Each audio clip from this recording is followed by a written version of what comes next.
Greetings in the name of the Most High Jah Rastafari. This is Igil Jenja and Sister Jenny, Auntie Jenny. And if you want to get formal, it's Miss Jennifer Frederick. Another edition where we talk the thing unfiltered on Bounce Up Central. People remember to like and subscribe. Subscribe to everything, all the different channels Bounce Up have. Remember, this is we thing for we. Just like our YouTube have this stuff, Bounce Up Central is first. The more people subscribe and join, more people we have. We doing our own thing, we way, saying what we want.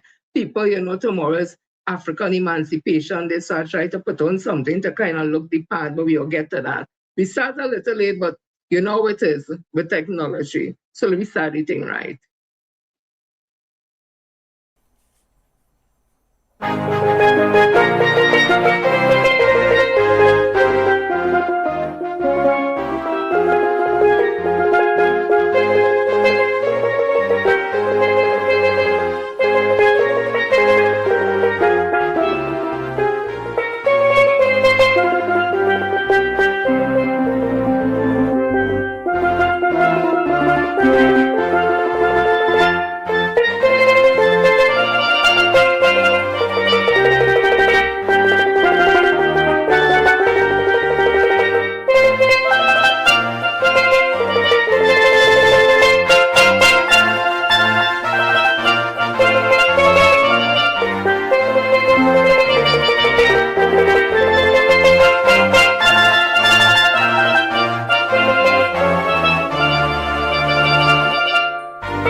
Or you must have the pledge.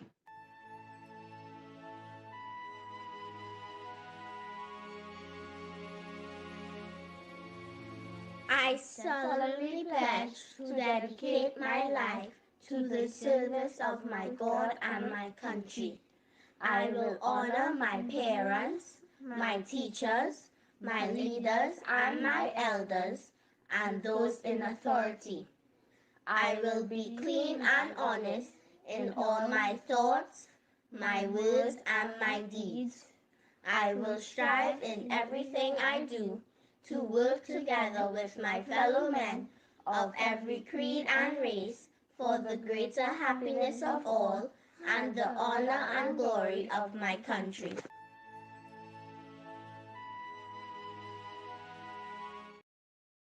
And in respect of all first persons, first peoples.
I say as we get ready to celebrate African Emancipation Day, Dr. Rowley so having renamed it and put African Emancipation Day so that there will be no mistake about who this holiday, this observance, who are the persons that it directly involves, right? African Emancipation Day. But I want to play you this video, and it tells you so much of how some people view us and the fact that we have always been a resilient people. We are here and we'll keep fighting. Listen to this. In the words of this white woman, this is why they hate black people. One of the reasons white people hate black people is because we cannot tolerate black joy. We cannot tolerate black intelligence. We cannot tolerate black beauty. We cannot tolerate black confidence. We cannot tolerate black camaraderie. We cannot tolerate anything that frees a black person. We don't like black people to be educated. We don't like them to be successful. We don't want black judges. We don't want anything for black people that doesn't directly affect and entertain us. So we can have a black nanny, a black house cleaner, we can have a black teacher, we can have a black coach, we can have black players, but only for the specific things we feel comfortable with. The trauma of slavery comes down through the DNA. I think also the cruelty of slavery, the desire to hurt, the desire to steal and kill and humiliate and torment and disappear black people is what comes down through the DNA. When you do something like that for long enough and you pass it down for the many years that slavery and enslaved people were in chains, that is an instinct with us, cruelty. All the white women and white men that are telling black kids and black families to get the hell out of here, you don't belong. We just don't want you to have more than us, honey. We just don't want you to be prettier. We don't want you to be the beauty standard. We don't want you to be judges or anything like that. We want you to be below us, beneath us. And we've tried so hard to keep you down, and we failed so badly. Because like Maya Angelou said, still you rise. We may hate you, we may beat you, we may do those things, and it makes us crazy that you keep coming back and getting better. We can't stand it. I don't know why that is.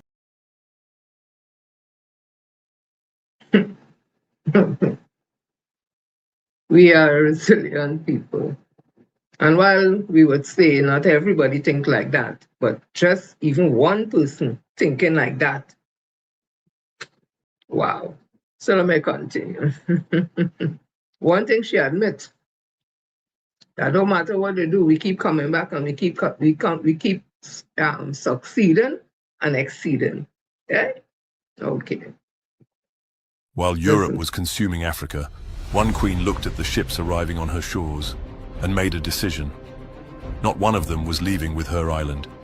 Her name was Ranavalona I. She became Queen of Madagascar in 1828, and on the day she took the throne, she cancelled every treaty her predecessor had signed with Britain and France. France attacked her coastline in 1829. She repelled them. After the battle, she had 21 French soldiers beheaded. Their heads were placed on pikes and lined along the beach, a message to every European ship on the Indian Ocean. In 1835, she expelled every British missionary from Madagascar and banned Christianity entirely. Not because she hated faith, because she understood that missionaries were the advance guard of colonization. Where the Bible went, the flag followed. She had watched it happen across Africa. Then she expelled every European from Madagascar. Merchants, teachers, diplomats, trade deals cancelled, factories confiscated. Madagascar sealed against the world. But she was not simply closing the door. She was building everything Madagascar needed behind it. Weapons manufactured domestically, textiles, tools, an army trained and armed without European supply chains. She understood that true sovereignty meant needing nothing from the people who wanted to take everything. Europe called her the Mad Queen, a tyrant, a monster. But every account of her came from the missionaries she had expelled and the diplomats she had banned. History written by the people she refused to submit to. For 33 years, Madagascar remained sovereign, while Britain took Kenya and Nigeria and Ghana, while France took Senegal and Algeria, while Belgium took the Congo, one island in the Indian Ocean held, because one woman refused to let it fall.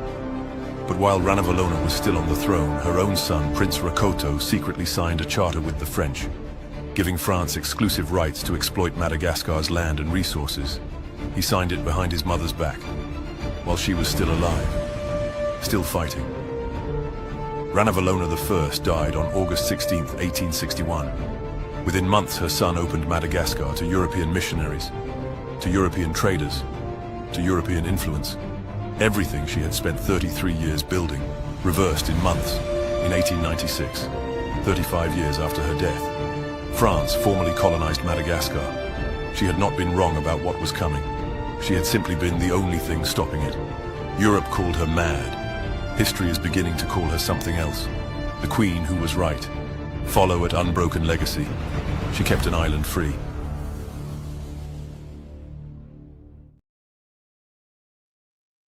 And sometimes it's our own who look like us, who join with the oppressors to help keep us oppressed, try to keep us oppressed. So that's what I say. You may be a part of my ethnic group, may look like me, but you may not be a part of my tribe. Because my tribe is people who share my values, people who share, well, once people share your values, that's basically because your values is your values. You could change your morals if you want to change it, and your ethics if you want to change, but your values, yeah? And if you have those type of values, you won't find yourself the values of equal right and justice, the values of standing up for what is right, the values of loving yourself. Loving yourself. Because if you love yourself, you can't love nobody else.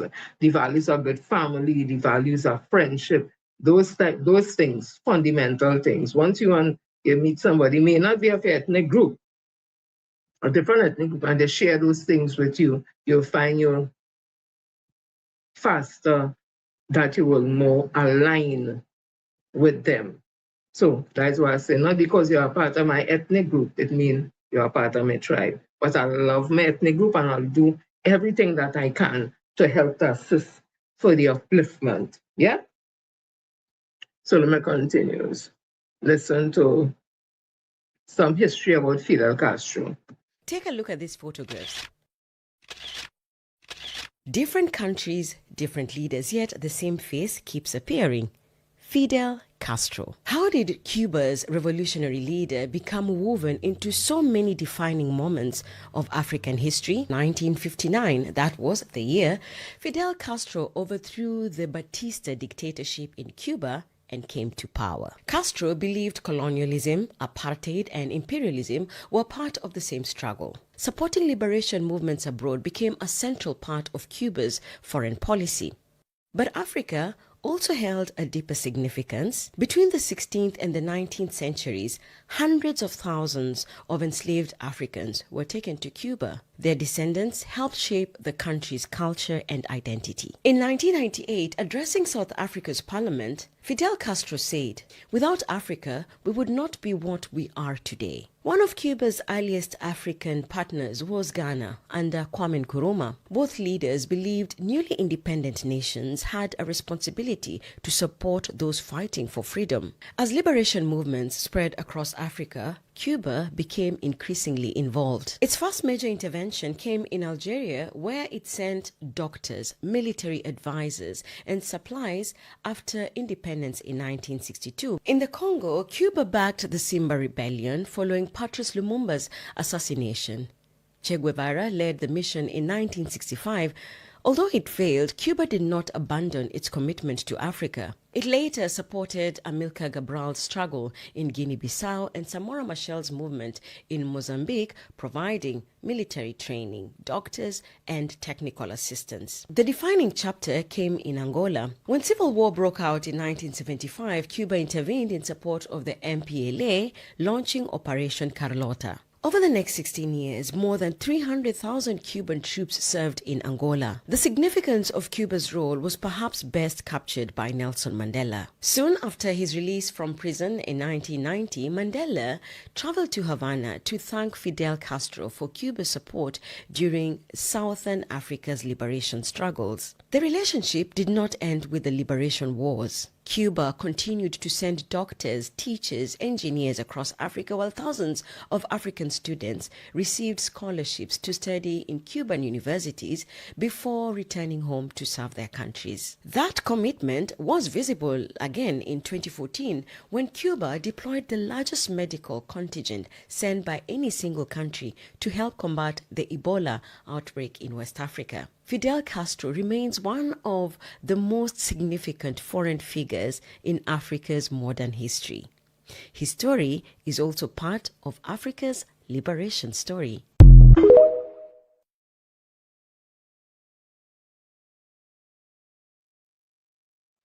Yeah, let me continue. First in emancipation holiday was in Trinidad. Did you know that Trinidad and Tobago was the first country in the world to declare Emancipation Day a public holiday? It happened in 1985, thanks to cultural advocacy and the rise of Black Power in the 1970s. Since then, Emancipation Day has evolved into a full festival, which includes a large procession through the streets of Port of Spain, an Emancipation Village where people can enjoy shows and shop for African items, and a grand flambeau march at sunset. Emancipation is not just a celebration, it's a living tribute to our ancestors and our strength.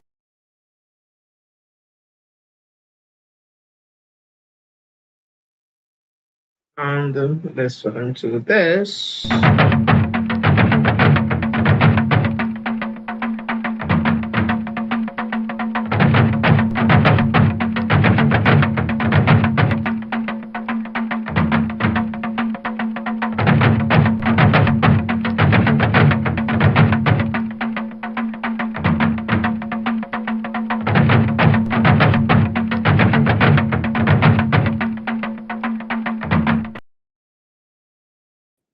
Actually was for you to read. That is a document that they had showing the abolition of slavery, enslavement. I continue. Thanks to the person who sent it, I'm looking, hey, Jenny know how to do it when she's ready. So let me continue now. I want all of you to listen to this carefully because I'm going to read something after. Listen very, very carefully. This building on Frederick Street has been closed a while now, but inside it, Trinidad's entire story, and it's almost time to tell it once again. The National Museum and Art Gallery has stood at the corner of Keith and Frederick Streets since 1892, which is also the top of Frederick Street. It was originally built as the Royal Victorian Institute.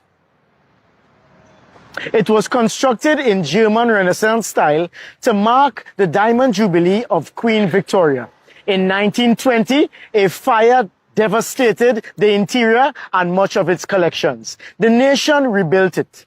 It was renamed after independence in 1962 to the National Museum and Art Gallery because it was no longer a colonial institute.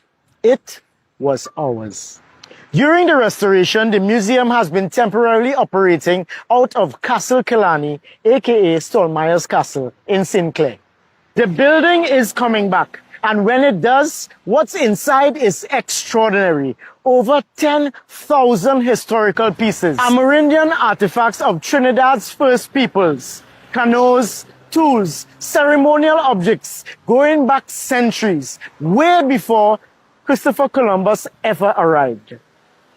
The celebrated landscapes of Michel Jean Cazambon, 19th century paintings of Port of Spain and the countryside that are amongst the most valuable works of art this country has ever produced. Carnival costumes, World War II exhibits, natural history, geology, petroleum, all different layers of who we are. An anchor believed to be dated to the 15th century, found in 1877, 200 feet inland in Icacos, the exact location where Christopher Columbus has recorded to drop anchor. Is that the anchor? This building houses the first peoples, the colonizers who arrived, the artists, the enslaved, the indentured, the mask makers, our oil history, all of it. When those doors reopen, make sure to visit. Drop a comment if you intend on visiting our National Museum and Art Gallery. Journey 2.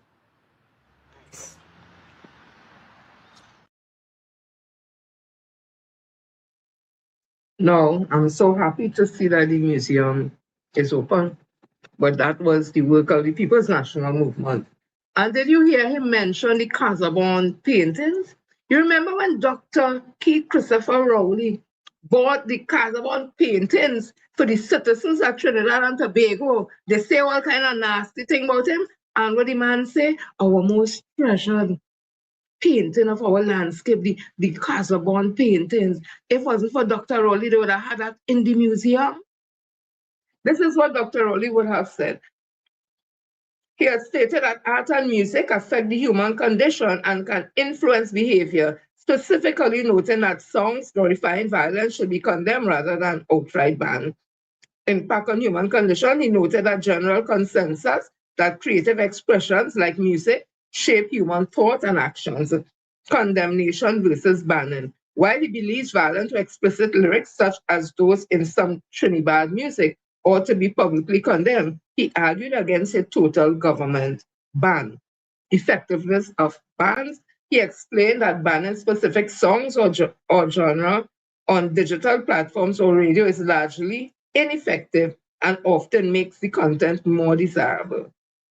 So, Dr. Rowley saying that art and music can change human behavior. Thank you, Dr. Keith Christopher Rowley, for your vision and understanding that art is a part of our history and to save our legacy, the Casabon paintings, that they could now show proudly in the museum that the P&M would have renovated. So it's going to be open soon. So let me continue. They had a tribute to Super Blue at the Queen's Park Savannah. I'm just going to bring you a little piece because let me tell you, when I used to fit, not the Super Blue, he still fitting.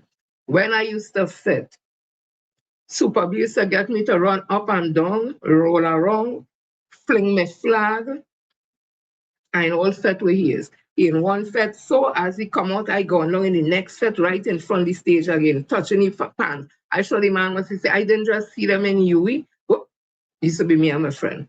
I didn't just see two of them in UE. But what the hell is this? Yeah, we was like that. We was junkies for party, but clean, safe fun. Yeah. So listen to taking a little of this performance at Queen's Park Savannah.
A genius in music, Super Blue. Flowers for you now. We getting everything now. Love you, love you. For the memories I have in all them set on them. Yeah, you. Yeah, you. Oh gosh, let me continue. So our athletes are out there in the Pan Am Games, and there's another game, still in Ting the next game. Anyway, they're out there representing we internationally, and they're doing well. Look at Blackman. This fella is a fish. He had to be a fish. No, I ain't talking about the word that use fish. I'm talking about how he operating in the water, right? Go and say I say nothing derogatory or nothing. I mean, like he's so comfortable in the water. Like he's a fish. Right. So watch him here. And Nicolai Blackman of Trinidad and Tobago. They are separated by 4 100ths. He's settled too. Right, how's the starts looking? Blackman away in 0.65. Salmon's beaten him off the start just by 1 100th. Blackman in lane 5, Salmon in lane 4. There's the world junior record at 21.75. It's disappearing, but is Blackman disappearing? Is it going to be Blackman? Is it going to be Salmon? It's going to be Blackman!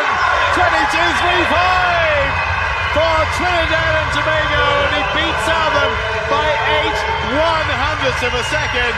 We'll see some reaction now, surely, from Nicolai. What a performance! That's when it matters. There goes to Ballarati. And it's a gold for Trinidad and Tobago.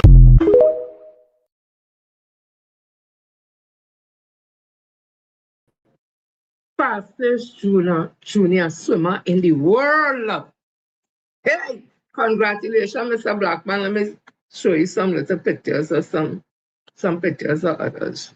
So that is we girl there, Shaniqua Bascom grabbed silver in the women 200 meters at the Commonwealth Games, clocking 22.35. Let me see who we have here again. This is the historic moment for Trinidad and Tobago.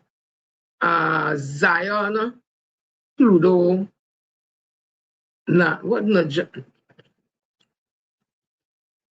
Philip, I know the name coming to me, but I can't, the cyclist, the cutie cyclist fella.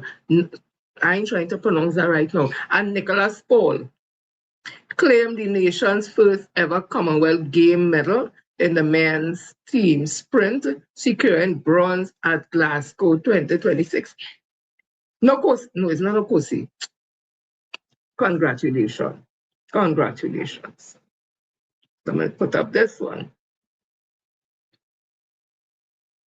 And we have our Olympian, who is a special Olympian.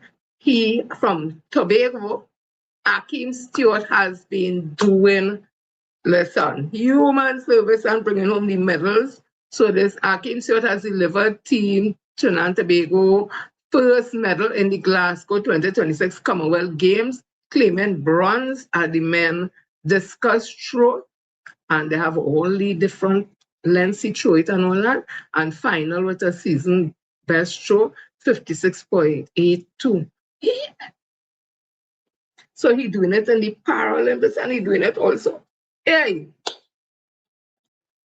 Good luck there, Akeem. Keep up the good work. Keep representing. Let me see who we have again. All right, let me continue. He continues. People, we're going a little late today. Tomorrow is a holiday. I know where to go tonight. So all in the essence of African Emancipation Day, I just bring you a little music. Please enjoy it. You got to comment on something after. So enjoy this.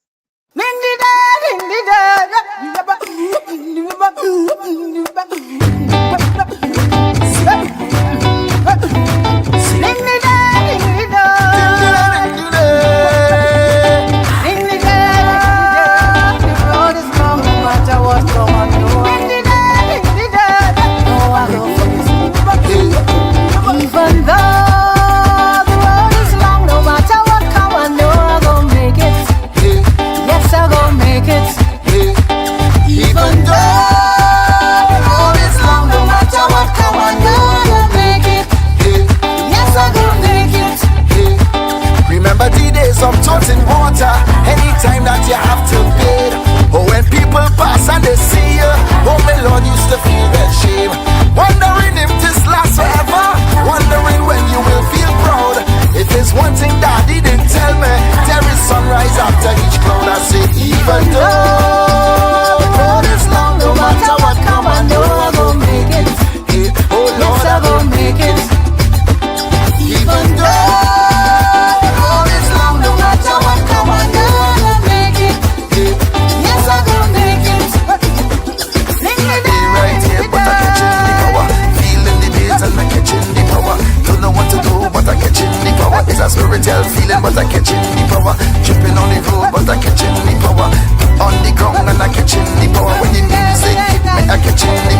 try to fight you.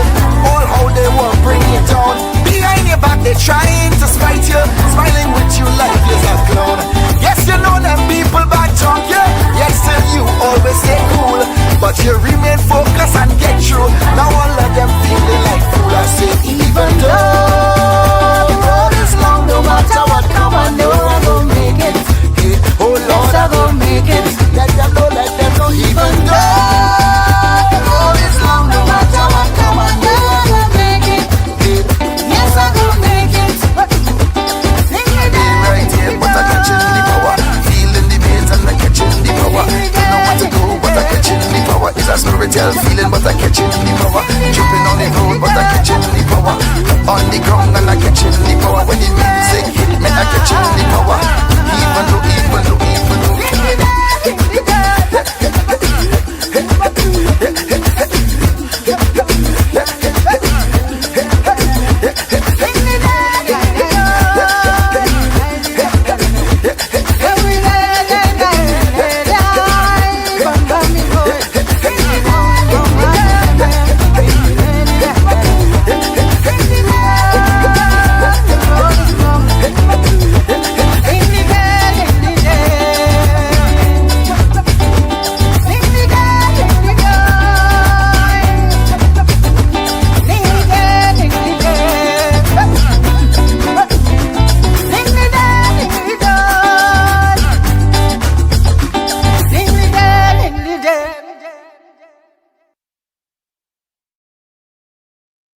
Again, happy African Emancipation Day to the African community, those regional and local, on celebrating or observing the end of chattel slavery, the abolition of chattel slavery.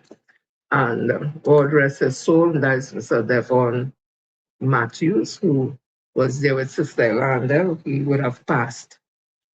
But we have his music that lives on. So let me continue. I'm going to Guyana now because this situation with the MV Barima, it is not going to go away. It's not going to go away like that.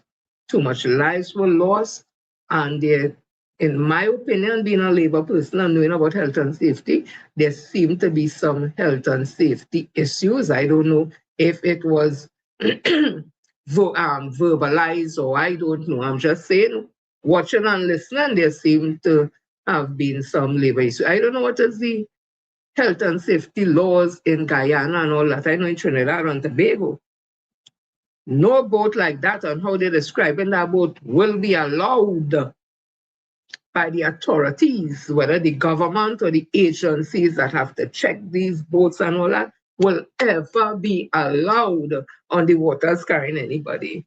Yeah, I know that as a fact. And we talk about Guyana having money because of their oil wealth. And we don't jealous that we're happy for them because there was a time when we were enjoying that back in the day with Dr. Eric Williams. And if Guyana now is in that position, we are happy that another sister region could enjoy that. How come they buy a new boat? Because we didn't have no oil boom or nothing, and Dr. Keith Christopher Rowley, after the whole Trinidad and Bacchanal with the Tobago Sea Bridge, it's not about 4 ferry Dr. Rowley buy for Tobago. It has so much boat that, listen, you could choose one to go up with, one to come down with, think about it, and all kind of things, right? Good, safe boats. As soon as any issue arises, don't you see the Minister of Transport there in the past and present? So I don't know. I don't live in Guyana, so I don't know. So I'm bringing you some news from Guyana. Let the Guyanese people talk about this thing. I just bring in the news. So listen to this.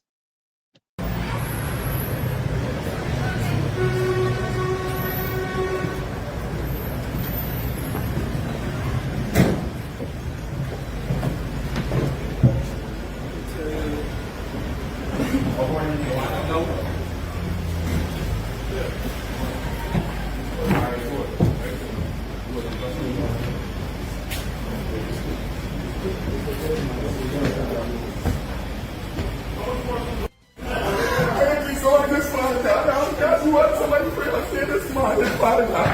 Answer my prayers this morning, Father God. I deserve this, Father God. Please, Father God. Please answer my prayers, Father God. Oh, Lord, we come back for it.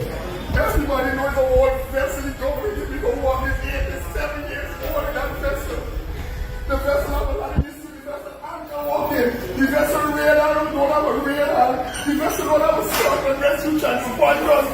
The vessel don't even have an e-port. Oh God, oh, look at those life rafters. Those life rafters expired since 2022 and maritime and inspection in the Vietnam right after the festival. Look things that happen here. Oh my God, look at the life rafters them. They're expired since 2022. And we know so far that the disclosure is that 72 bodies were recovered. And so they were charged for all 72 of those persons.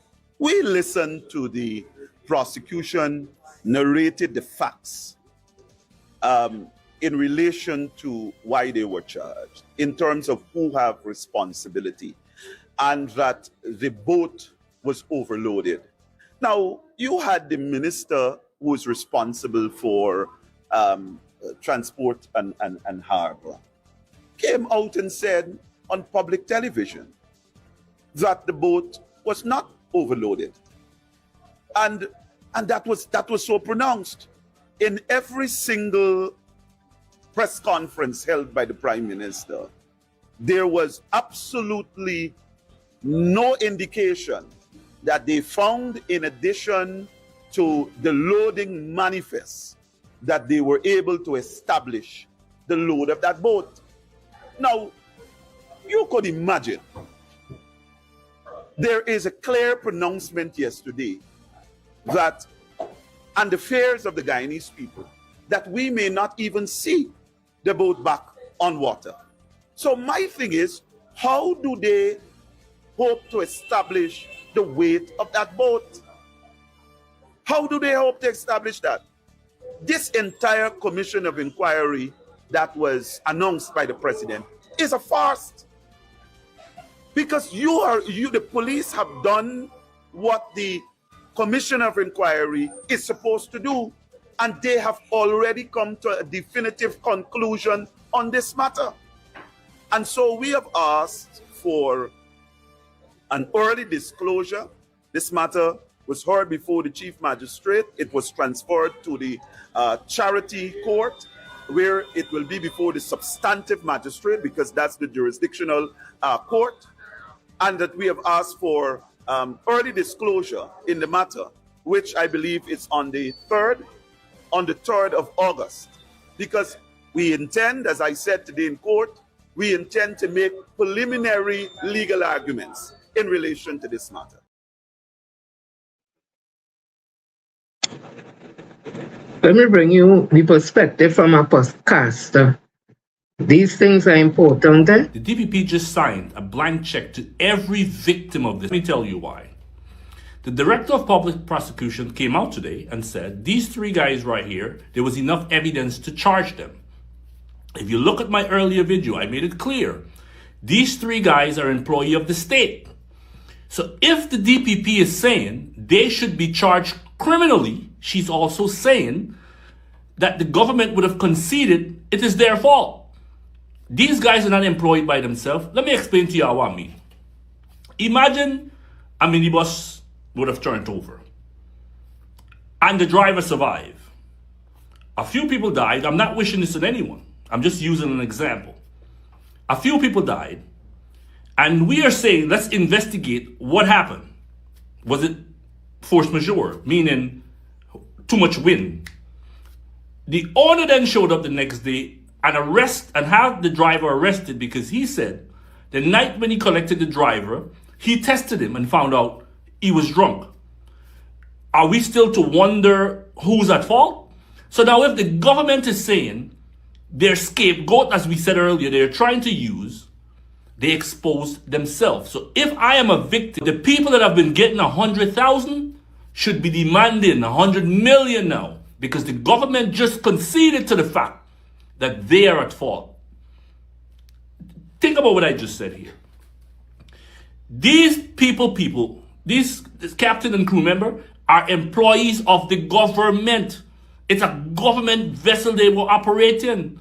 So whether they were high, which we will get into that at a later date, or drunk, bottom line, they have ruled out that it wasn't force majeure, it wasn't too much wind or a big wave anymore. It was the negligence of the captains, which says it was the negligence of the state. I'm not a lawyer, but this don't require an attorney. And I'm hoping that lawyers can come out and confirm this right here. I am saying to you people that the government would have conceded and accepted responsibility the second they charged these three men. So, at a minimum, the compensation that was $100,000 should start being $100 million. But we're not going to allow them to continue to advantage these three Guyanese. I would have spoken to a crew member earlier today. I don't know if he's current or past. He would have indicated to me, just like I've been asking earlier, he would have confirmed the vessel that we're speaking of have never, ever, the cargo has never been weighed. If these three guys are charged because they were on pot, then are we to say they conspired? So let's start focusing on who else they conspired with and make sure they too are charged. So what he would have said is that this particular vessel, seating capacity, meaning where you can sit down, can only hold about 50 to 60 passengers. So if we are now saying the MV Barima capacity is 150, we are now saying that the government of the day were prepared to put 100 or 90 something passengers on the floor of this vessel unless they walk with their own hammer. Y'all understand this? The employee of this ship said he still to this day does not have a certificate, and that's not a choice of his. He would have demanded on multiple occasions that he wants to go get his training. He's never received any fire training, any drill on this particular vessel, because he's claiming that the hopper heads always put it off to the following week. He also pointed to the fact that there were a period of time that this vessel was operated in this by the only cargo that was moving on this vessel was the cargo of the state. If you go back and look on Google, you will see that there was a time a year ago where this vessel was arrested and there was drugs and there were marijuana on board. You know what the amazing part of it is? This vessel at the time was only carrying cargo for the government. No one else could have put. So if this vessel was being operated by the state, the only material that it was carrying at the time was state material, then there's other questions that still needs to be answered. And I double checked. Sometime in 2025, the vessel was arrested and huge amount of cocaine and marijuana was found on board. I asked the same investigator now to verify this information. The only cargo that was allowed on this ship at the time was the cargo that belonged to the state because they were transferring BRC, cement, and all these other materials. The question is today, people. The other thing that this young man told us is this vessel, whenever it's going to Region 1, the instruction always comes from the seniors. The captain never gets to pick what goes on this vessel, or how much cargo, or how much weight. The superintendent, and all these different higher offices is who carries that responsibility.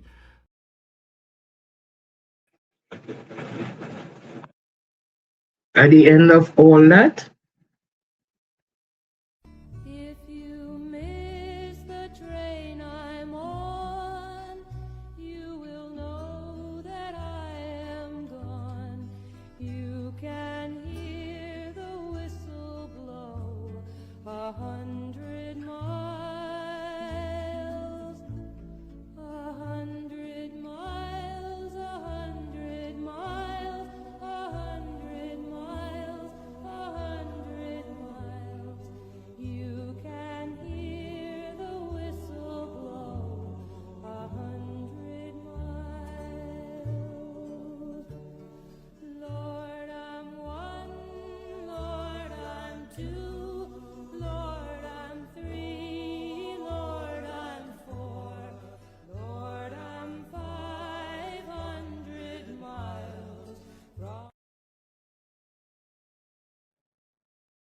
Bounce up Central, and we talk the Ting Unfiltered people and family. Again, we send our condolences to the family in Guyana who have lost their loved ones. And we hope that those who are responsible in this matter, that the people of Ghana would get justice. Let me continue. Let me bring back this solemn memory. You all remember this? Attorney General Faris Al-Rawi says he intends to write to the Privy Council about the appearance of his predecessor Anand Ramlogan at the Privy Council in a matter against Petrotrin. The Privy Council has expressed an element of discomfort over the appearance of Anand Ramlogan in a matter against Petrotrin, which was initiated while he was the Attorney General. Mr. Ramlogan, along with Richard Clayton, QC, and others, appeared before the Privy Council on March 20th. The Attorney General says during the sitting, Mr. Ramlogan told blatant untruths. Mr. Ramlogan, in the presence of the full committee of the Privy Council, should never have told the court that he stopped being the Attorney General in January 2014. That is untrue. It is false. Secondly, Mr. Ramlogan's position, as raised by the Privy Council, is untrue in the answer given.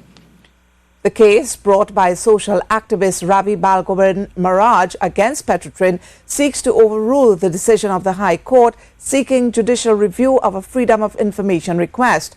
Attorney General Al-Rawi says Mr. Ramlogan also misled the Privy Council when he implied that the case against Petrotrin and its former chairman Malcolm Jones was authorized by then People's Partnership Cabinet. Contrary to Mr. Ramlogan's statements via Mr. Clayton to the Privy Council, there was no cabinet decision to sue Malcolm Jones. That is an untruth. There was no factual matrix other than Anand Ramlogan having advised Petrotrin to take action against Malcolm Jones. That therefore demonstrates that Mr. Ramlogan was completely untruthful to the Privy Council. Yeah, this is bring back there. Listen to this. The judge has made some orders against Mr. Ramlogan personally in the judgment. I believe in my many years of practice, I have never seen a practitioner behave so disrespectfully, so disgracefully, and so inconsistent with the traditions of the bar. It was a most regrettable, and I cannot believe that a senior counsel believes that he can come from Trinidad and Tobago and behave that way in our courts. And so I'm going to see what happens as a result of the orders that the judge has made against him.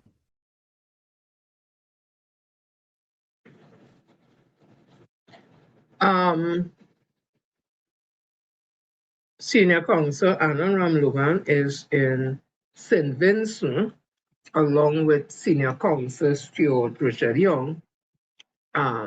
He is the lawyer for the Prime Minister, the present Prime Minister of St. Vincent, Dr. Friday, and Stuart Richard Young is the lawyer for former Prime Minister Dr. Ralph Gonsalves, and it all has to do with a constitutional matter that I wouldn't get into, so let the people and them speaks, they speaks. So listen to Senior Counsel Anand Ramlogan after coming out of the courts, I think, day before something, so in St. Vincent. We are at the halfway mark of the trial because today the petitioners have completed their evidence. It was a long, grueling session.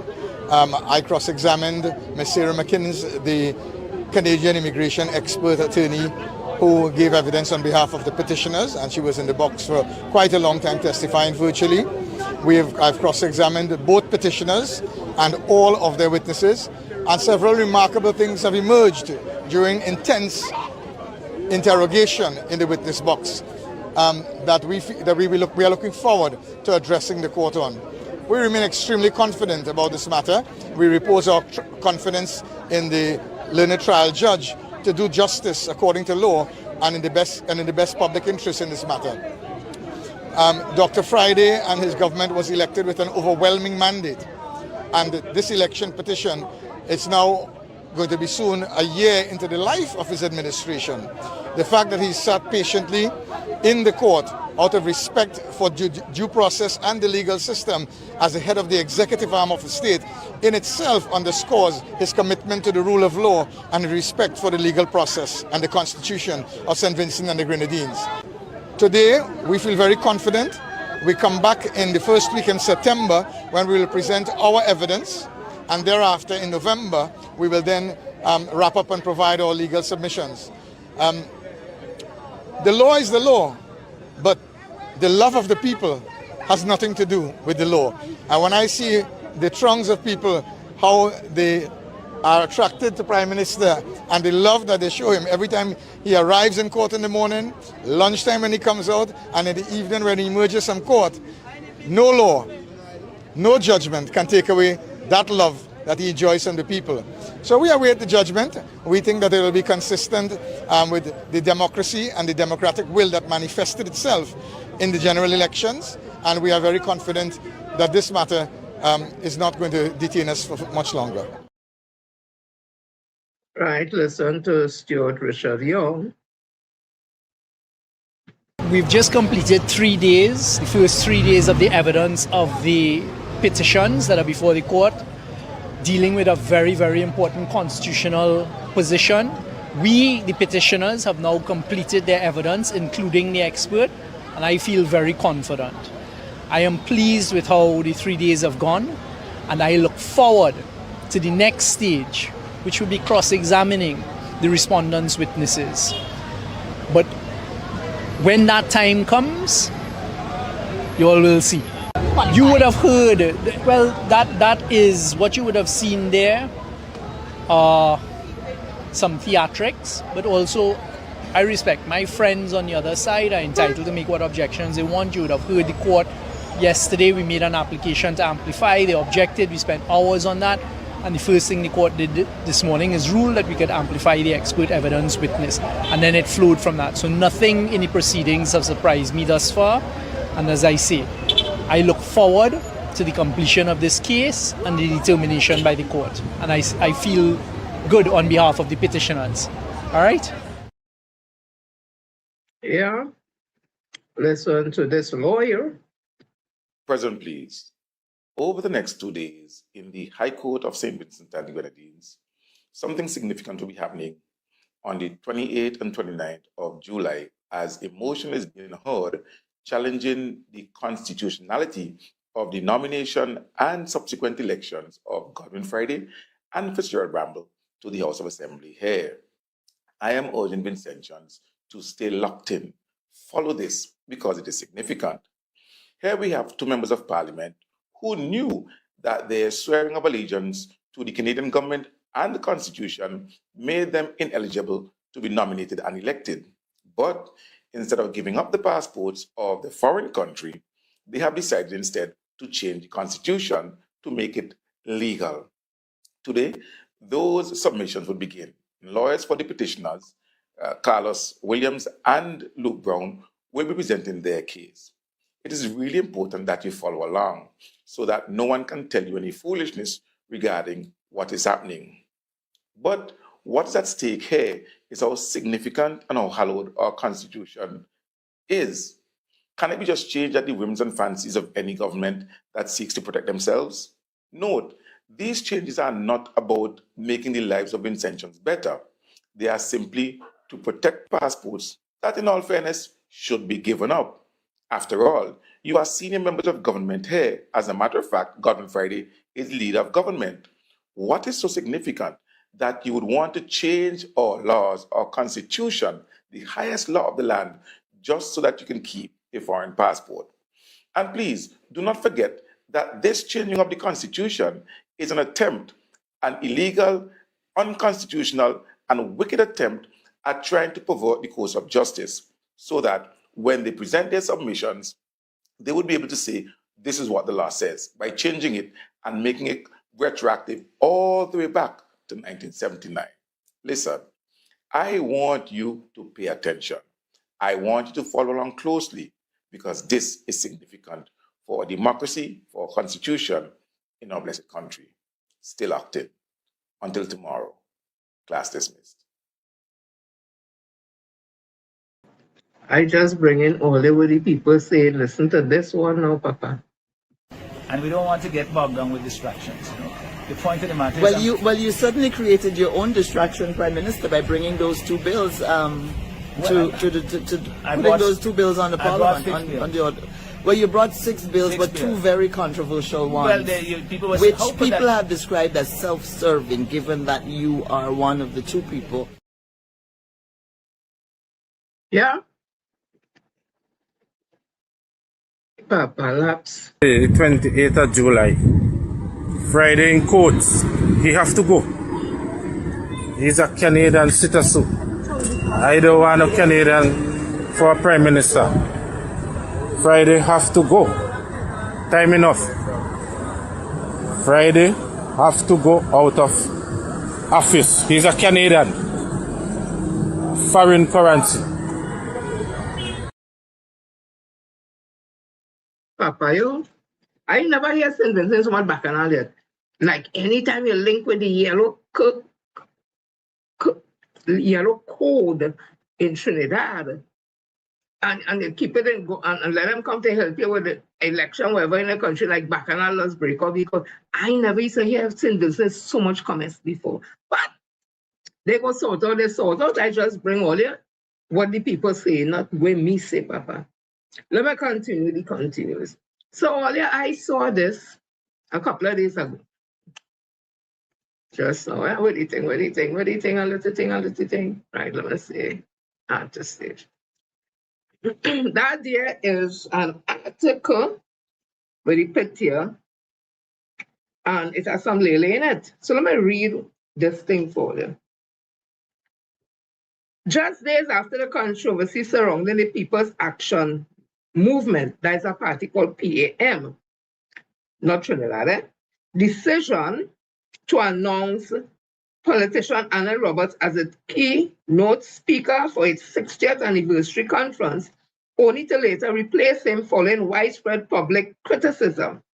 PAM, that is the acronym for the party, has now announced that Natasha Shani Gray-Brooks will step down as political leader at the end of this month.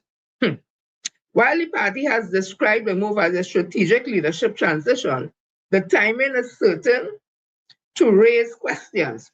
Was the Anna Roberts controversy simply an unfortunate political misstep, or did it expose deeper problems within the party's leadership and decision-making? Many observers question how a party celebrating such a historic milestone could have selected such a controversial figure without anticipating the public backlash.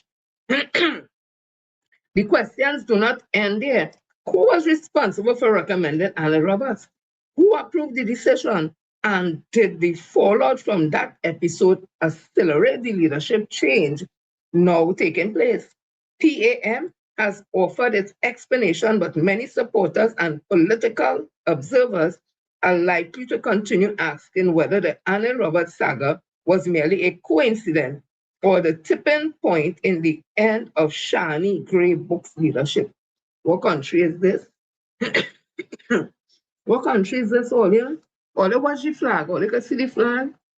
Not the Trinidad flag. It have a next flag. They go find out what countries are. One of them other. I wonder if the people in that country saw this and say, we're not able.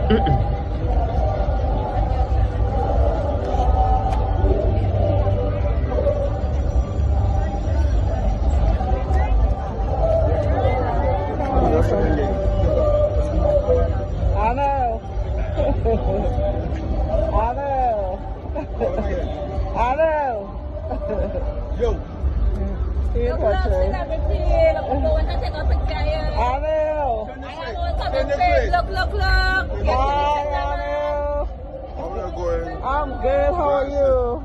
Yeah, nice meeting you. Enjoy your carnival. Yeah. So, and if they saw that and they say, what? Hell no. And then, of course, you know, yeah, he podcast, so I don't know. But anyways, the people ain't want it at all.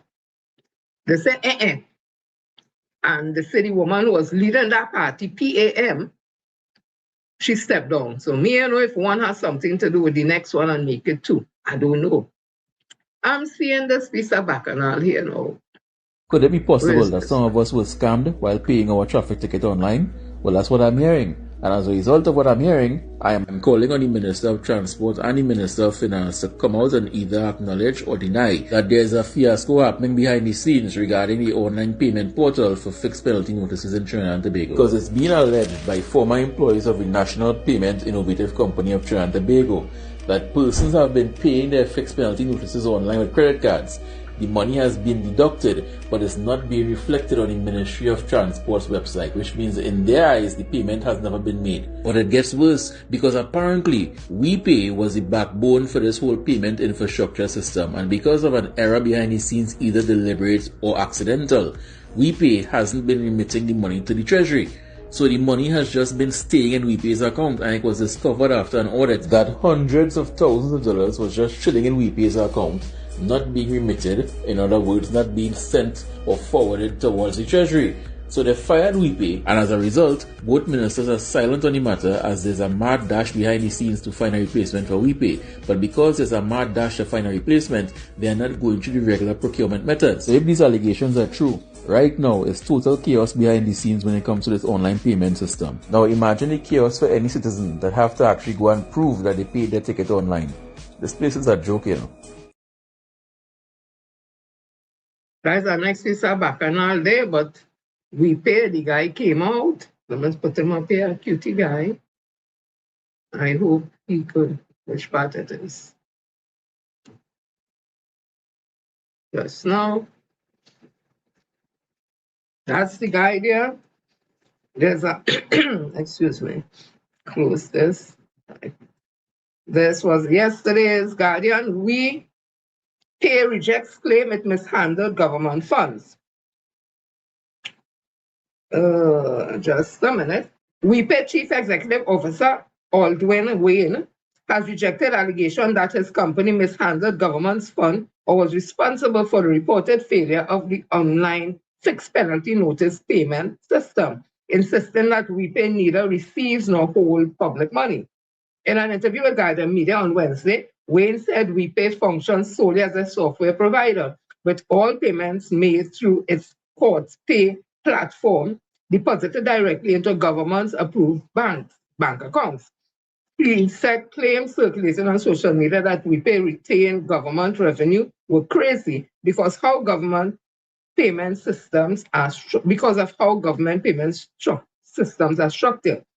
WePay never got $1 of the ministry's money because it was not set up in such a way. Even the basis of the statement that WePay has government money in itself is crazy. That's because of how government payments are set up. The government has to get approval from Treasury to open an account for digital payments or online payments. After they get approval from Treasury, they can then go to one of the commercial banks, get a bank account open for online and digital payments, and then they say, okay, WePay, we have a bank account set up. We need you now to put a software on top of that. Wayne explained that ministries first obtains Treasury approval to establish dedicated accounts for digital platform before opening merchants accounts at commercial banks. WePay role, he said, is to provide a software that processes and manages payment information rather than collecting or holding the funds. The money goes straight into the judiciary. That money does not come to WePay. It never have and never will, because you will have to be a collector of government's revenue to do so, he said. Excuse me. Wayne also dismissed reports that the fixed penalty notice payment platform had crashed. He said the online payment function is only one feature within the Ministry of Transport U-turn system, and that any issue affecting the government-owned website will not be caused by WePay software. But there is no crash. All it would take is 2 seconds to go and type U-turn and see that the system is still up, he said. Wayne said WePay has provided online payment services for the government since 2016 and has not experienced similar issues. I would just tell you, for the last 10 years, we have been fine. And this is new to me. This is news to me that there is an issue and I own the company, he said. Wayne further revealed that WePay owns the intellectual property rights to court pay, the platform used by the judiciary for making and receiving court payments into the and out of the court.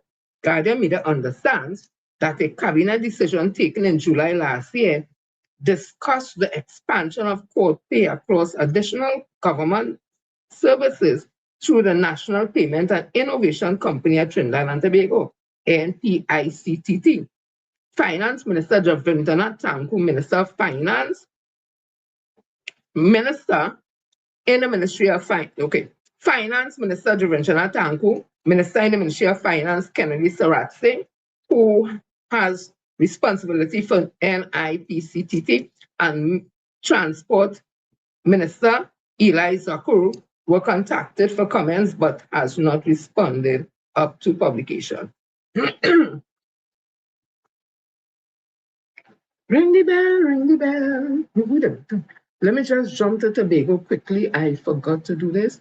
We at Bounce Up Central, we would want to send our condolences out to a former administrator, THA chief administrator who passed, and that is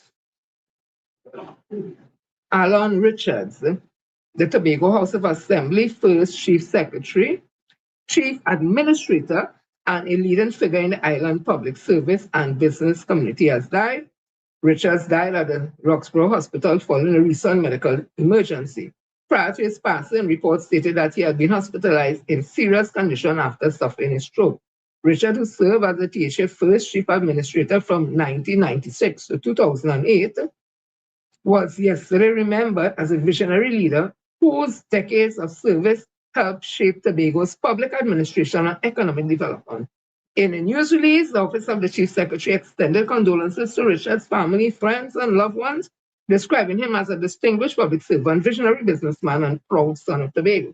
Richards joined the THA on April 1, 1983, where he played an instrumental role in the establishment of planning department. He later rose, he later rose through the ranks to become clerk of the THA in 1988. Following the passage of Act Number 40 of 1996, he was appointed the THA first chief administrator, a position he held until 2008. During that period, he was credited with providing steadfast leadership and making significant contribution to the advancement of public administration in Tobago. Outside of public service, Richard was also a respected businessman. As chairman of the Tower Hospitality Group, he played a key role in strengthening Tobago's tourism sector through the establishment of a Comfort Inn and Suite in Scarborough. The Office of the Chief Secretary said the project, along with others he undertook, reflected his commitment to the island's economic growth and development. Unwavering commitment to nation building, Richard received several of Tobago's highest honors during his lifetime. In 2023, he was awarded Tobago's Medal of Honor Gold for Public Service and Entrepreneurship at the Tobago's Day Award. In 2025, he received the Legacy of Leadership Award at the Public Service Legacy Awards in recognition of his distinguished service. The Office of the Chief Secretary said Richard's visionary leadership, they said that already, and unwavering commitment at nation building left an enduring legacy that will continue to inspire future generations. It added, may his family find comfort in the knowledge that his life and legacy will be remembered with deep respect and gratitude. Beyond his distinguished career in the public service at the THA, Richard was a recognized contributor to the local economy and hospitality sector. Who wrote this story? He rewrite a lot of things that they could have. Repetition is not always the best when you're writing a piece. For learning, yes. But people here at Bounce Up Central, we told the Ting friends and family supporters, we want to send our condolences to the family of Alan Richards, his service to Tobago, and by extension on Trinidad on his passing, and hope that you all get the type of comfort that you need, remembering his work and his life and his legacy. Yeah, so let me continue. I'm also seeing in Tobago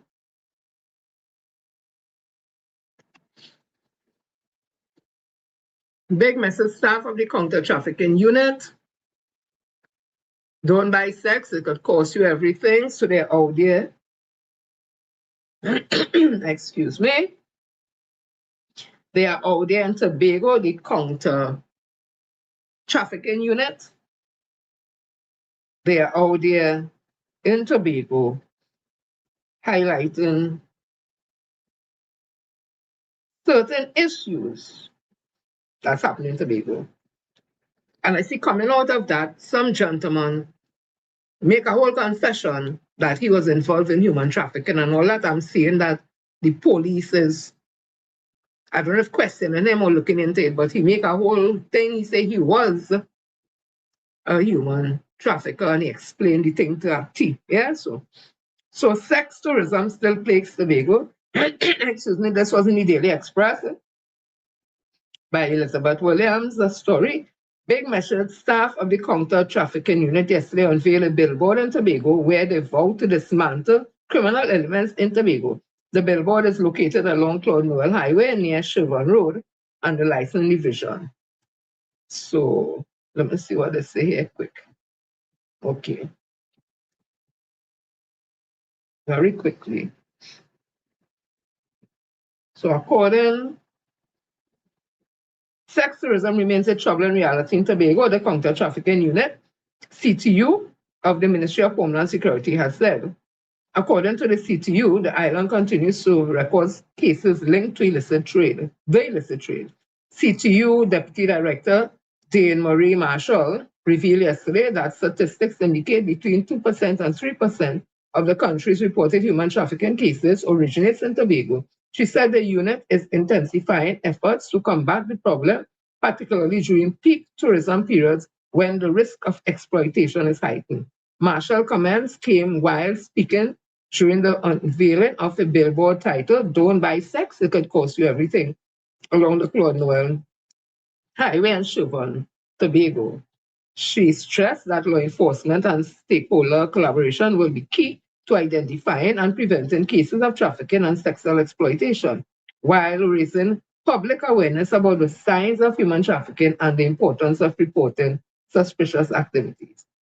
3% of Tobago, 3% cases in Tobago, but then we are recognizing that girls who face exploitation in Trinidad are being brought to Tobago, and this is some activity that we don't want to encourage. The counter trafficking unit is not going to encourage that kind of behavior, and we will come to Tobago. We will go to any part of Trinidad and we will find you and we will deal with you, Marshall said. She said migrant girls are being lured to Tobago. It's because of these particular trends we are seeing. More migrant girls are being led via deceptive means to Tobago, and they are sexually exploited here. And she went on to say other thing. And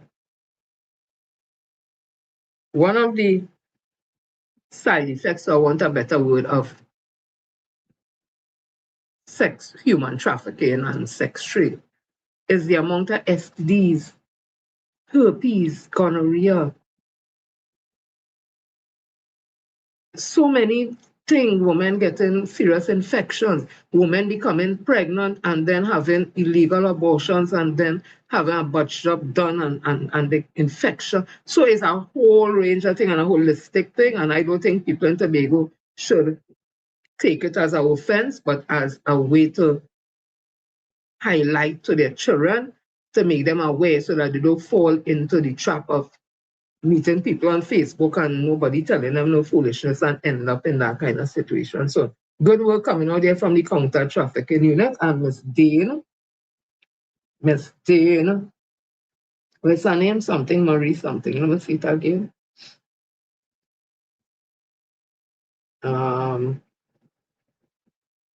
Last time, let me get the woman name, Let me see the woman name. Hey, she's stressed, so she named somewhere up here.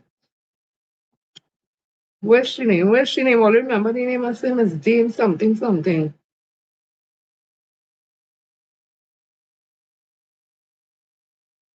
I know, I think it's right. Miss Dane Marie Marshall and her team. Yeah? So let me continues. People are telling me we're going a little something tonight and if I started late. Stay with me, we have plenty things to talk. Listen to this. I remember Felicia Thomas push out she hair and start to talk. I set a spit. Listen to Rambles. I want you to imagine for a moment that this is your pregnant mother. She's pregnant with you. It's not, but just use your imagination. But for now, let's focus on you as an adult. This is you, grown, working. Now in this case, your employer happens to be the state. Sometimes employers tend to mess up. That is where you have unions. The union is now supposed to stand in the middle of you and the state, who is also your employer, and work things out to make sure that you get the best deal possible as an employee of the state. And that arrangement is no different for any union, even the PSA. But when you have a situation where you have the head of the PSA being appointed to state boards, you have to ask yourself the question as a grown adult, whose best interest is she serving? Because your fight is against the state, but your labor union leader is now a part of the state because she's on a state board, which means she's getting paid from the state, so the state is also her boss technically. At some point as a grown adult, you have to realize, hey, if you don't respect yourself, at least respect your mother. She went through the whole conception process, growing you inside of her for 9 months, which 10 months, however it is. Then raising your years of crying and sacrifice and changing pampers and all of that, putting herself last to bring you up into the world, for you to be an adult, to have people taking you for ass like this. She's getting paid from the workers to defend them against the people who's paying her to be on a state board. Come on. You don't think she has the Minister of Finance number or the CPO's number or somebody in authority where she can call and say, hey, the money coming, everything coming. What exactly is this clueless act? Right? It's nothing that I haven't been saying for a while. And people are saying, oh, it got to pat yourself on the back because I know well public officers was telling me and insulting me when I was telling them about this situation and we ain't gonna get nothing. We go end up in a problem.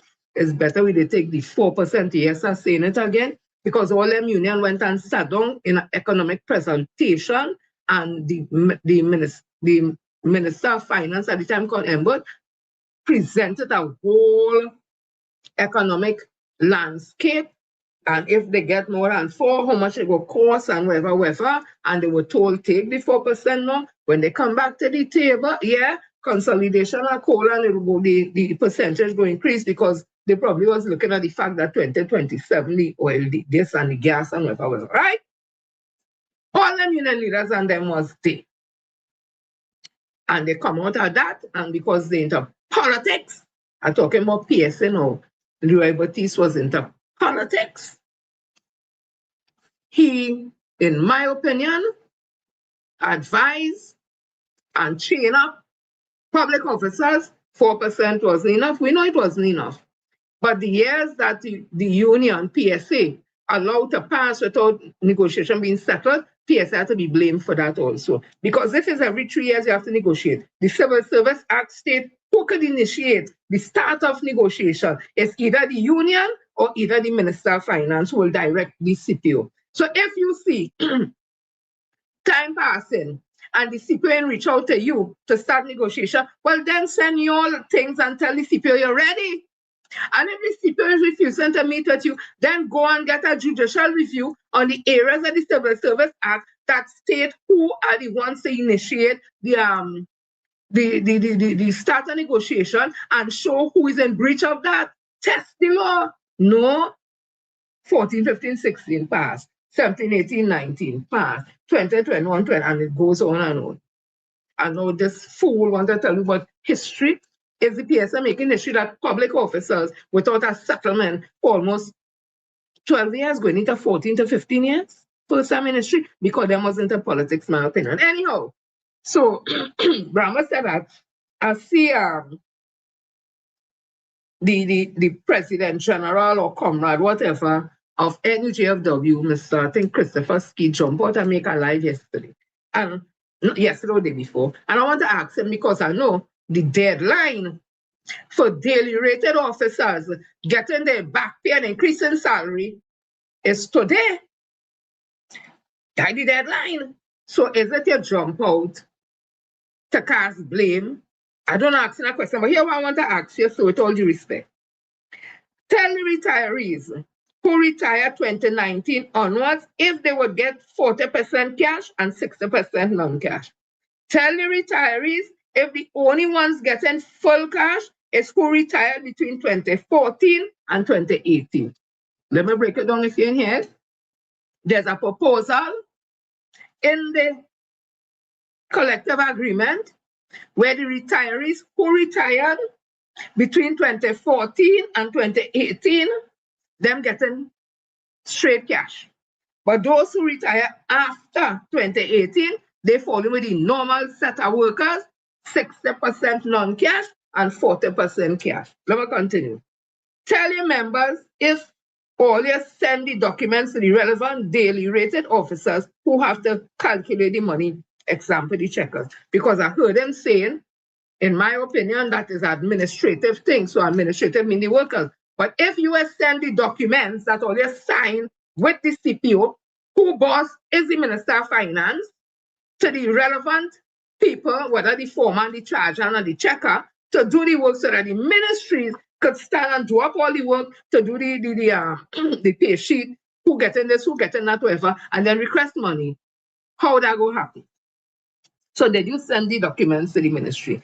Tell the members if you only made that live because the deadline for them to get the increase in salary and back pay is July 2026 month end, which is today.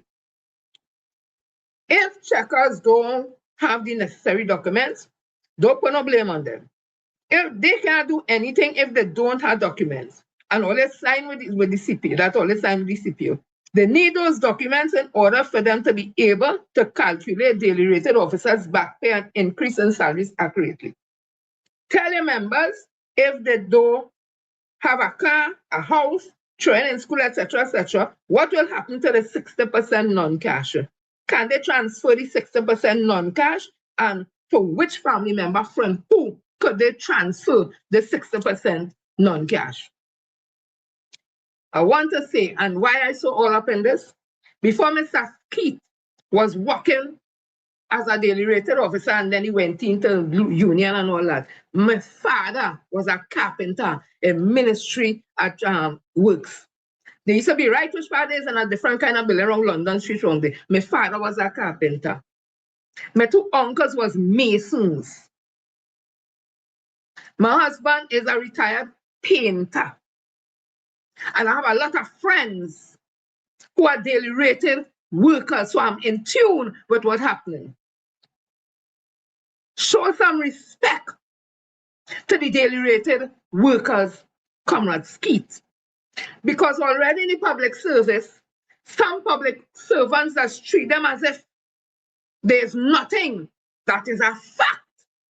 And they are the laborers, the painters, the masons, the carpenters, the plumbers, electricians, the checkers, the seamstress, the tailors, charge hand, foreman, food delivery workers, storeman, handyman, and the list goes on. Show them some blasted respect. Up to now, they didn't even have a blasted pension. That are wait till 65 years old. All they just get is NIS when the 16th of the month come or the 15th come. And that's wait till 65 years old after retiring at 60 to wait until they can apply to the government to get old age pension as if they never work and contributed the taxes or nothing to this country. While all your in NUGFW, all your pension plan for all your workers who come from the system, the daily rated system. And all they want people to vex. So don't come out now, in my opinion, and jump out like, oh, it's okay, and whatever. It's all they cause that, and all they should have known that. All they was playing politics just like the PSA, because PSA in bed with UNC, and all their former leader was in bed with UNC. He was a senator. He could have acted as president, all kind of thing. He was the where you call it the chair, whatever, the Senate, whatever, what they do for daily rated officers during them time. Now, all they are the indignity. And they can't get their money, they can't get increases. And the retirees now, only a certain group, or they're giving all the money, and the rest of them had to wait till whenever. Well, you know what happened? All of them had to wait because it had no blasted money. And all of us told that, all the two wicked comrades Keith, I say that with due respect. I don't have nothing against you, but I wickedness. And I tell all already when people tears fall on all and call them all their name. When people cry and call all their name for the sufferation, all they have them under, things doesn't go nice enough. I talking spiritual thing, eh? All right. But have some blasted respect for daily rated workers, eh? You hear what I'm telling you? They close and dear to my heart. Or let's treat them with disrespect because all they tell all themselves, they will take anything, but you know that we could do them that way. Why are they doing them that? I hear them all about talk. We get me money since last year. We get me money. Come on, kid, come, we go get me money, and I tell them all they're not getting nothing. Nah, he said we getting me money. The shop steward come up and he tell me we getting me money. We getting this. Just about a week ago, before Comrade Keith make that video, my husband come up and tell me a daily rated officer say, "Yeah, boy, things in order. We getting me money." I tell my husband, I say, "Watch me. All they ain't getting nothing. All they ain't getting nothing." Teachers had to get their money. The rest of the public service had to get their money. This one had to get their money. Amalgamated and get their money yet. So they would just get money just so. Anyway, let me continue. All I say in have blasted respect for daily rated officers. I calling them officers. Have respect. Because if they in plumber, they fix the toilet in Port of Spain General, St. Anne's Hospital. All the hospital in Trinidad and Tobago, patient and nobody can use it. If the electrician not there, when a bulb blow, when this to and this to rewire and all that, nothing can happen. The welders and them, the seamstress and them who sewing the sheet and all them kind of thing. If them and they, nothing happen. All the water attendants, all the water attendants and the orderlies who is daily rated. Come now, man. Treat them with blasted respect. Look, let me come to me if I start to cuss, yes? Only listen to this.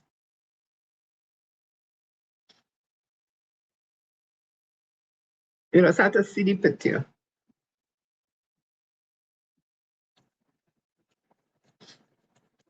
Foreign and CARICOM Affairs Minister Sean Sobers has defended the government decision to vote against extending the tenure of United Nations High Commissioner for Human Rights, Volker Turk, insisting that the move was based on concerns about the appointment process, not the official performance of Trinidad and Tobago position on the Israel-Palestine conflict. But I think the man was reappointed by over 100 and whatever. So the 5 or 6 countries that Trinidad lined itself with to vote against him, I don't know what we're saying, because what you see me, I'm not into foreign affairs and all them kind of thing, right? But common sense is common sense. So he said that is the reason why he said TNT vote against it and whatever, right?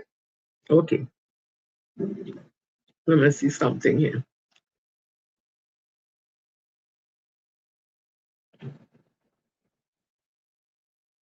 Just now.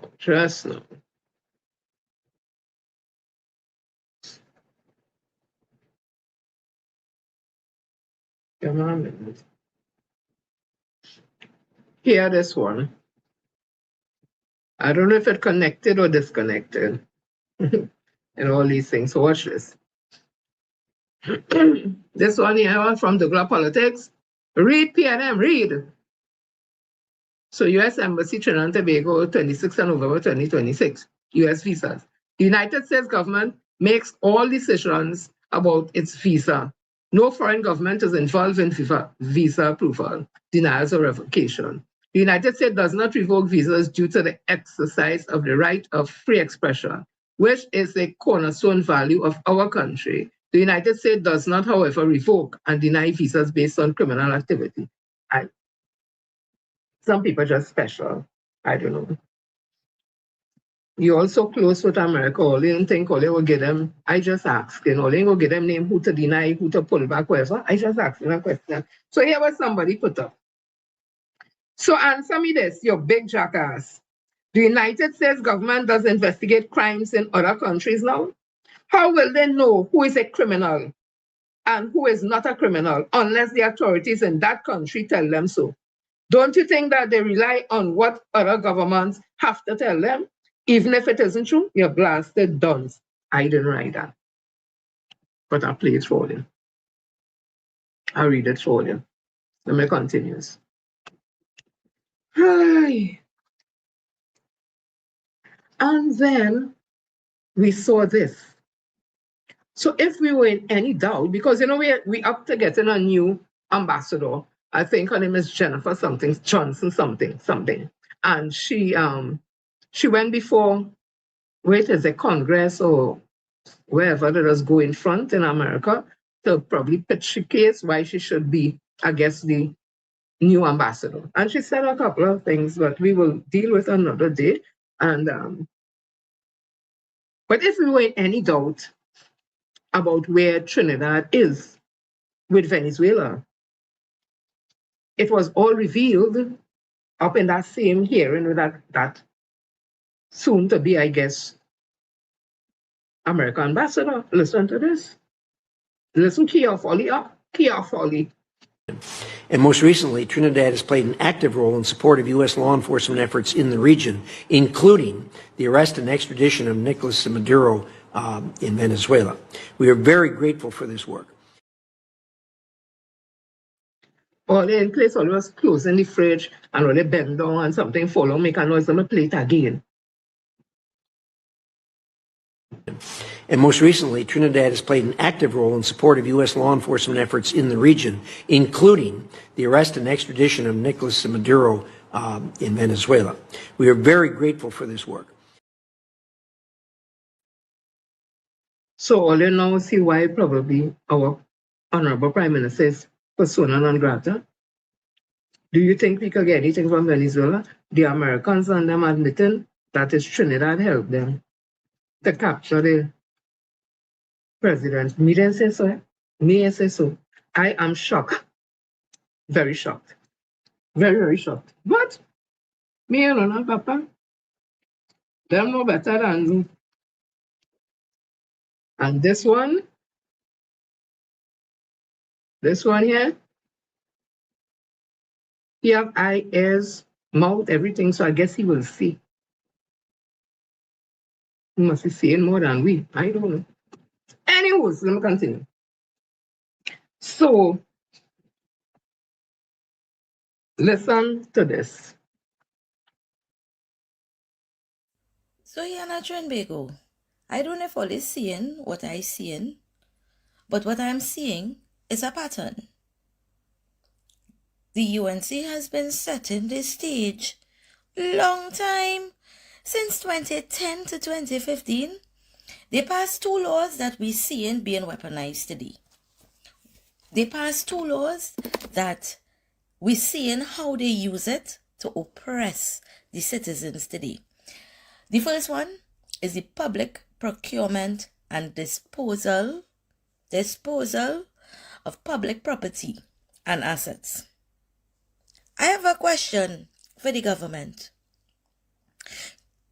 Did the government receive a pre-action protocol letter from Blue Waters with regards to the leasing of the land? And did you all receive that before or you decide that there was a plot? Yeah, we want to know that, huh? That is something we want to know. So, that's the first thing. And then they had the OPR. That was to supervise the procurement of goods and services and the distribution of state land and assets. So are we going to see the OPR get involved in this land dispute with Blue Waters? Me know, but I hearing is one of all the financiers want the land. So I don't know. Prove them wrong. Let me know what it is. Because we can no longer live by guess. And the next one is, guess what it is? The Administration of Justice, electronic monitoring. I wonder where they get the evidence for Hadid, or I wonder. That's something familiar. And the miscellaneous provisions for remand. So, all they tell me, if all you're not seeing what I seeing, and who don't want to see, or who not seeing, they don't want to see. So, I'll keep you all updated as to how my perspective goes. But it is very important, regardless of your ethnic background, regardless of your belief, we are Trinbagonians. And Trinbago comes first. Yeah, man. I do agree with the daughter there. Trinbago comes first. Listen to this.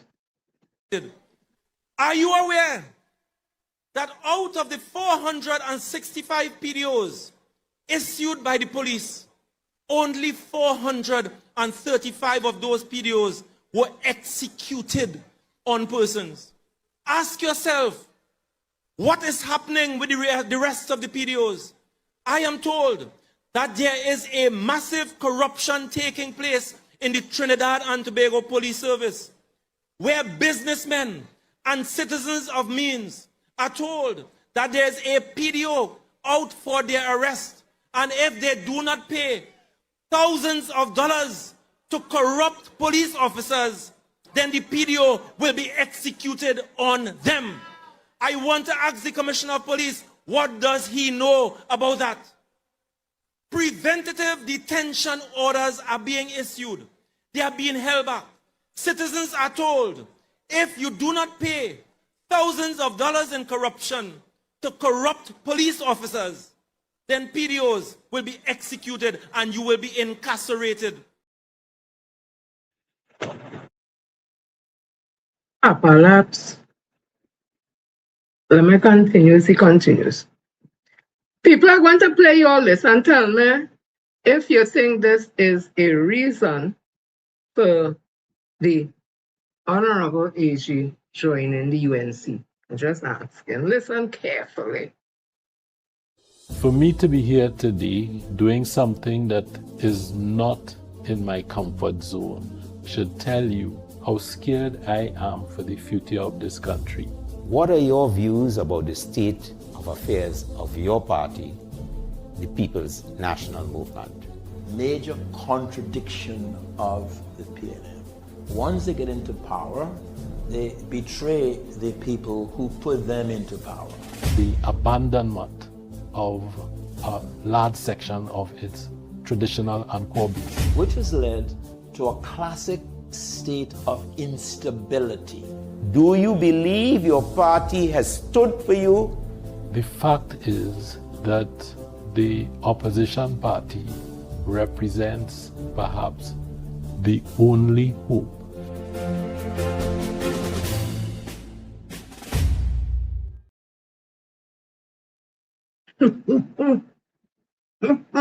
The one in the background, you wasn't seeing no sellout Pojo. What does it? What does the Honorable AG say? Does it the UNC is the only hope? Tell that to the 10,500 CPF workers who got fired just so.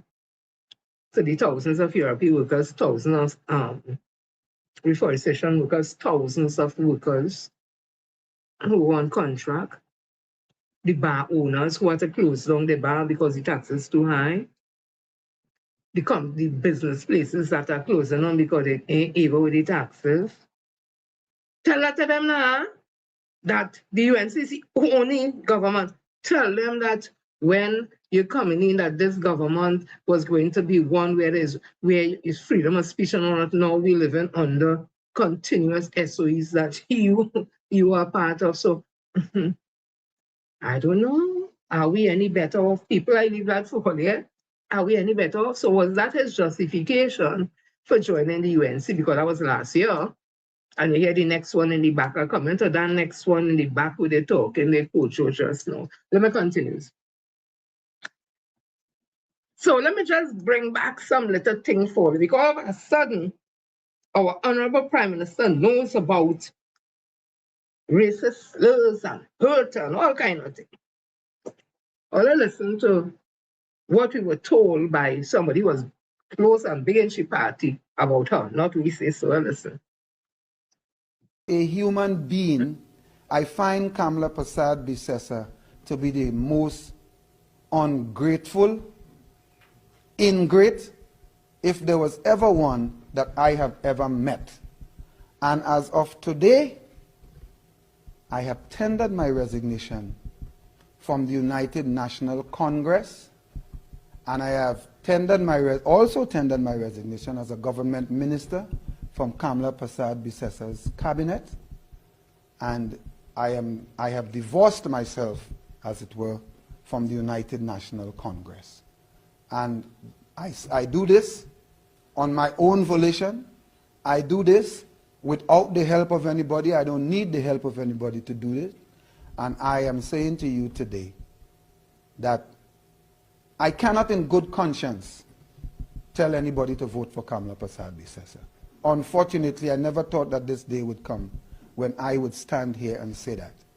But I cannot in good conscience, and I'm not saying this as an angry man, I am saying this because it's logical.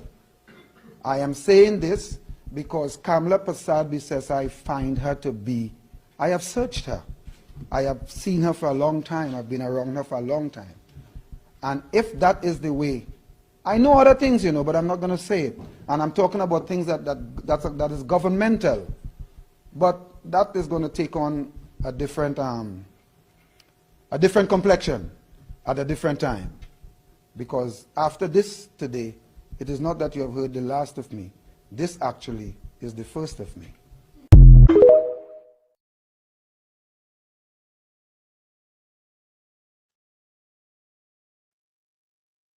Sorry about that glitch there, Justin. So this is the goodly Prime Minister at some emancipation celebration. She said, I have served long enough to understand that public life demands resilience. And so what saddens me the most, I tell you, is this, that sometimes we forget our humanity and get caught up in the words of the vision. No nation can ever survive if we continue in that regard. And today in the paper, she's quoted as Prime Minister Kamla Prasad Bisesa said she was deeply affected by recent racist attacks directed at her, not because of the personal insults, but because they reflected a loss of humanity that threatens Trinidad and Tobago's social fabric.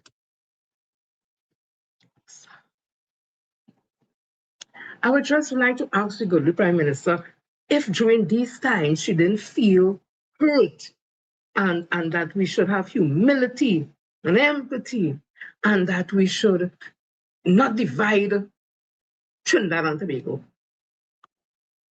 Mrs. Kamla Prasad Bisesa has been leading a quiet racial campaign for a very long time. East Indian is 35.4%. If every single Indian voted for the UNC or for the partnership, they could never get the 51% required. And in fact, the black man on the other side talked about... They have their Oreo now. Who's their guy?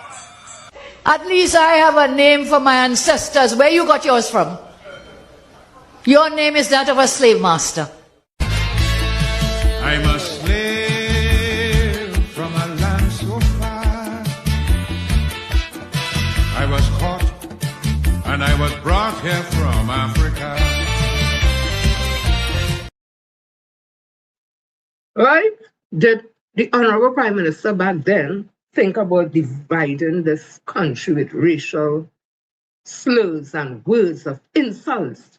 As she insulted Dr. Keith Christopher Rowley and she insulted Mrs. Camille Robinson Regis, MP and Minister at the time. Did she think about that, the effect it had on the African community? Or did she ever call this lady and tell this lady to apologize? Or did she say silent? Because remember, a lot of ads in 2020 election was showing me as monkey, donkey, hungry, we go eat grass, and all kind of nasty things they were putting. and it is alleged it came out of the UNC public or social media person. I think that person had died now or something like that. Where was the, I feel so, where's she there? She was so deeply affected by recent racist attack directed at her. Not because of the personal insult, but because it reflected loss of humanity that threatens Trinidad and Tobago social fabric.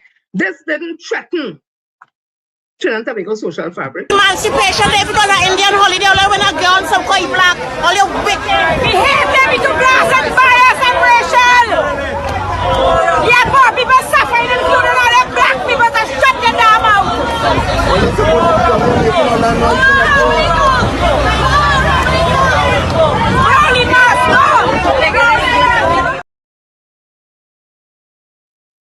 Now, how did the now Prime Minister, how did she feel in seeing this woman of Indian descent? We hate them! You know, and who they hate is Dr. K. Christopher Rowley, a black man, an African man. There was no hurt and division or nothing there. It was okay, I guess. I don't know. Let me continue. Then I saw this at UTT Emancipation Day celebration. So coming back to the whole Selwyn Kojo because I think you're on the board of UTT. Now listen, I have no problem with Indian music. I enjoy Indian music.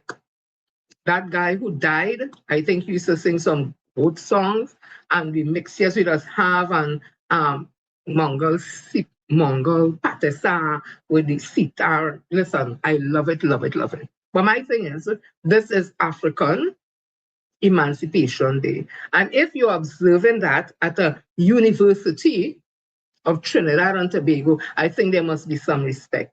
You can't have musicians playing tassa and no Indian music and that. Because I will tell you what, if it was an Indian observance, whether Diwali or some other thing, I am telling you, no African group or nobody couldn't go there and play no African drum, sing no African song, or dance no African dance. And they would have been correct not to want that in that space, because that is for them at this point in time. It is not for everybody, right? So the same way I see African Emancipation Day, people could take part in it, but if you have an observance with a celebration, it is disrespectful in my view. Although we are multicultural, multi-ethnic, I understand that, but there's something called respect. And it could still be respected if you don't take part. They tell you come and play and that, say no. I sit in this one out, whatever. Nothing is wrong with that. It doesn't make anybody racial or racial. It just says you respect the fact this is a celebration and only understand the magnitude of what African emancipation means to us. And this is what UTT put out. I'm not saying that was the only entertainment, but I found, my opinion, it should not have been entertained at that space at this time. Probably Independence Day or something. Listen, people may not agree with me, but that's quite okay.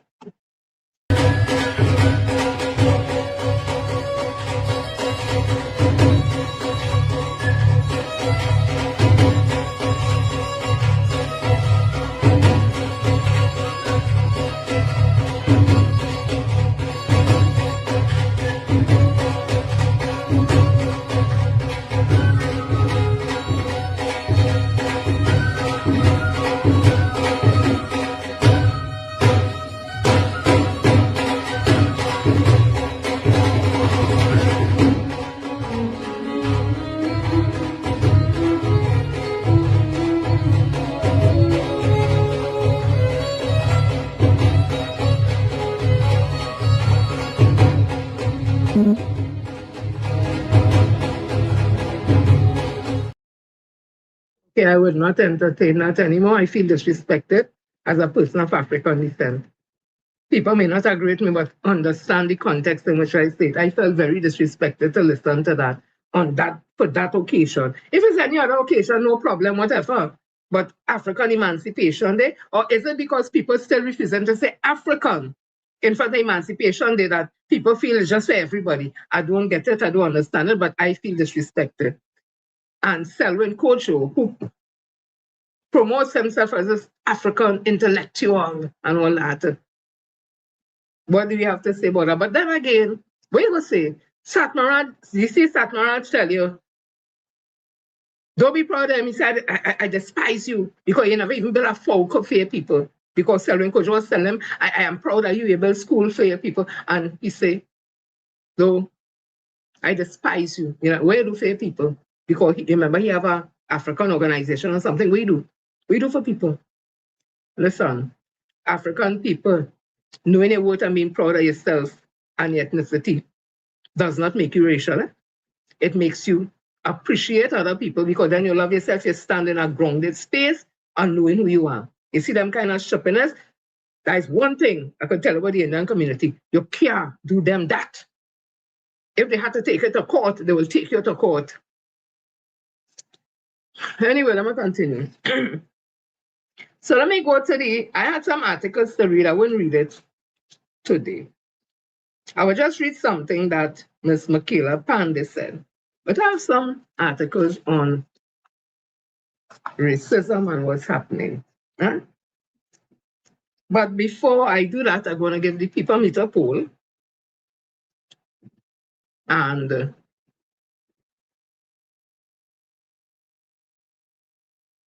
I'm going to ask the question. I'm going to give you the instructions. And while you're voting, I'm going to read an article by Miss Michaela Pandey. When I'm finished, the voting will be up. So let me put up the question. Listen carefully. Does Kamla Prasad Bissessa have the moral authority to speak about race in Trinidad and Tobago? Question again. Does Kamla Prasad Bissessa have the moral authority to speak about race in Trinidad and Tobago? Type the number 1, the letter 1, not the word. The letter 1 for yes, the letter 2 for no, just 2, don't spell it out, and type 3 if you're abstaining from the vote. Right? So again, does Kamla Prasad Bissessa have the moral authority to speak about race in TNT? If you feel that she has, type the letter 1. If you feel she does not have the moral authority, type 2. And if you don't want to take part, then type letter 3. So let me read this quickly. Pandey accuses PM avoiding scrutiny using divisive rhetoric. Patriotic Front leader Michaela Pandey has accused Prime Minister Kamla Prasad Bissessa of failing to live up to her election promise and using divisive rhetoric to deflect criticism for her administration. In a Facebook post Friday, Pandey questioned why the government continues to compare the performance with that of the former People's National Movement administration, despite campaigning on a promise to deliver better governance. Prime Minister, your government came to office promising change, yet increasingly it is embracing the very politics it asks the country to reject, Pandey said. She argued that if the PNM had failed Trinidad and Tobago for 9.5 years, it should not now be used as a benchmark for judging the current administrative performance. Did you not ask the people to elect you because you promised to do better? So what changed? She asked. Pandey also criticized the government handling of concerns over the state of emergency preventative detention orders and the exercise of state powers. She said that instead of responding to what she described as legitimate questions, the Prime Minister had accused critics of attempting to stroke hatred between the two major ethnic groups and dismiss them as social media trolls, deranged commentators, and race grifters. According to Pandey, such language was unbecoming of the country's highest political office. Prime Minister, this constant resort to inflammatory and derogatory language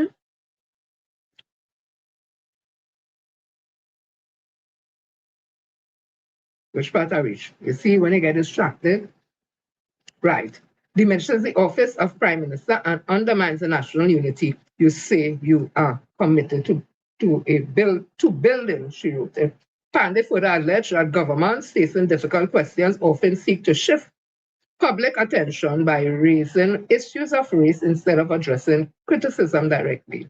When governments run short of answers, they too often reach for the oldest trick in the politics, race. It is easier to create division than answer for your record.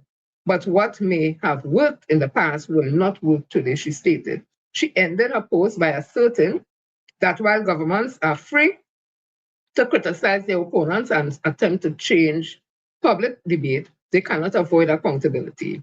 Governments can attack their critics, they can label them, they can try to change the conversation, but they cannot escape the difficult questions they must answer. Pandy wrote.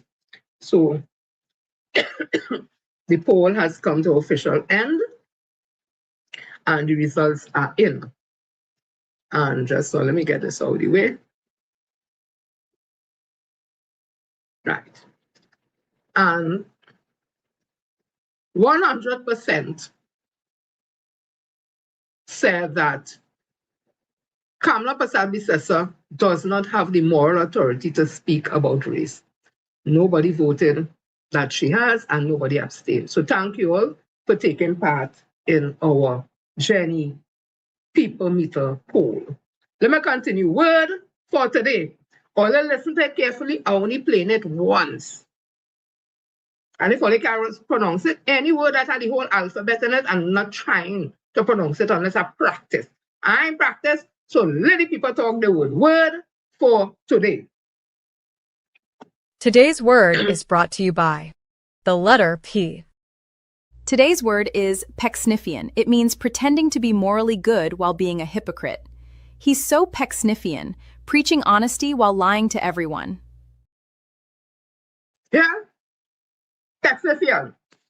That's the word for today, people. I guess how she say, Pecksniffian. Hey! I'll go use it in a sentence soon. Let me continue. So people, excuse me. I'm seeing here that from TNT Top Tier Media, a couple of days ago, said Muslim leaders urge supporters to abandon UNC over foreign policy. President of the Islamic Missionary Guild and Public Relations Officer of Concerned Muslims of Trinidad and Tobago, Imtiaz Mohammed, has called on Muslims to stop supporting the United National Congress, claiming the government foreign policy has betrayed the Muslim community. Mohammed comments followed a recent meeting between Foreign and Caribbean Affairs Minister Sean Sobers and Israel non-president ambassador Inat Shilin or Shingling, whatever, no disrespect, during which discussion centered on development cooperation between Trinidad and Tobago and Israel. In a statement, Mohammed criticized Prime Minister Kamla Persad-Bissessar's foreign policy, alleging it closely aligns with the United States and Israel. He also objected to the government's designation of Hamas, Hezbollah, and other organizations as terrorist entities under Trinidad and Tobago law, as well as its stance on the reappointment of UN High Commissioner for Human Rights, Volker Turk. Mohammed argued that strengthening ties with Israel will further alienate the Muslim community and said the government's action were inconsistent with what many Muslim voters expected following the 2025 general election. Describing the Prime Minister's decision as unforgivable, Mohammed urged Muslim voters to withdraw their support for the UNC in future elections. Prime Minister Kamla Persad-Bissessar has since dismissed Mohammed's remarks, describing them as a rant.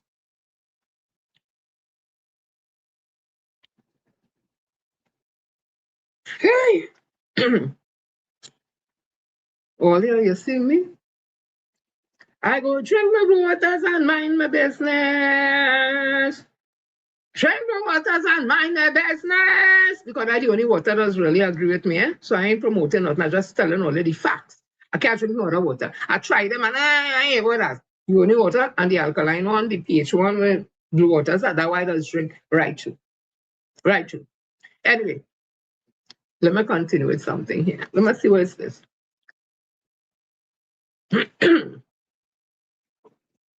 So, Senator Emory Brown said, I hope I could read this down name, the current UN High Commissioner for Human Rights has demonstrated significant courage in condemning the genocide in Gaza, the invasion of Ukraine, and the extrajudicial slayings of civilians by military forces. Yesterday, the United Nations General Assembly voted overwhelmingly to appoint him for a second consecutive term of office, with 144 member states in support, 13 abstaining, and just 10 member states voted against. The countries that voted against were the United States of America, the Russian Federation, North Korea, Mali, Niger, Burkina Faso, Nicaragua, Argentina, and Trinidad and Tobago. Yes, the once sovereign Republic of Trinidad and Tobago was the only Caribbean nation to vote against the appointment, with no release or rationale to the media or the people of our country to explain or indicate why. Every week, PM Prime Minister and Minister Sobers reaffirm our status as a vassal state. All right, so that there is coming from former Foreign Affairs Minister, and give him that. He knew how to hold on that office. Give him that. He know how to hold on that office, right? He know how to hold on that office. Number continues. Well, it's not right here, you know? It's not right here, it's not right here, it's not right here. So,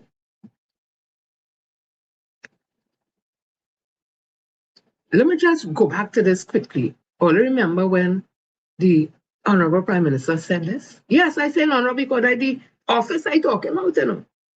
This was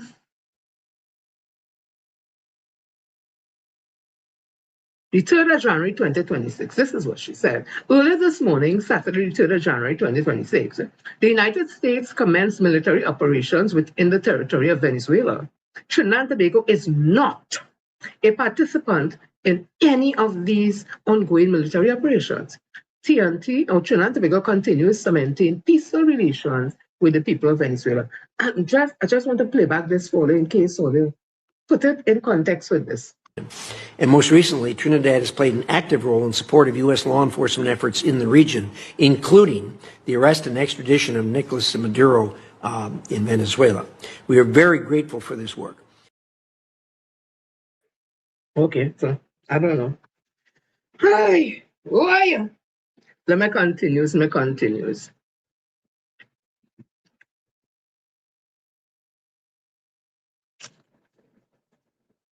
I joined somebody on a chat, a WhatsApp chat,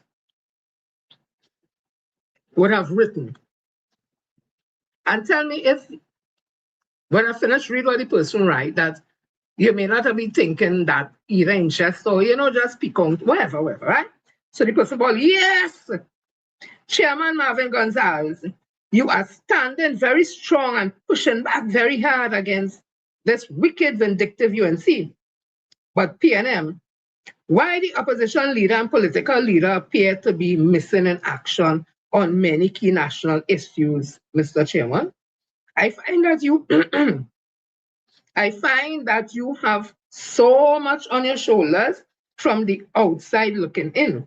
It appears that in addition to your responsibilities of chairman and chief whip, you are also saddled with the responsibilities of opposition leader and political leader, the PNM. Things cannot continue this way. It is critical that what appears to be an unsettled, it is critical that this appears to be an unsettled leadership situation that needs to be addressed urgently. Like somebody having their thought. Excuse me. Miss like to tag your post and make comment on it like she don't have nothing to do. Dr. Naya and Dolly Gaspy. Here she responds to the person post. PNM members, this divisive nonsense being posted by so-called PNM people needs to be called out for the foolishness it is. Stop it. Leadership is much more than speaking on the media or to the media. That is only the tip of the very long spear, and the length some persons are going to now just is ridiculous.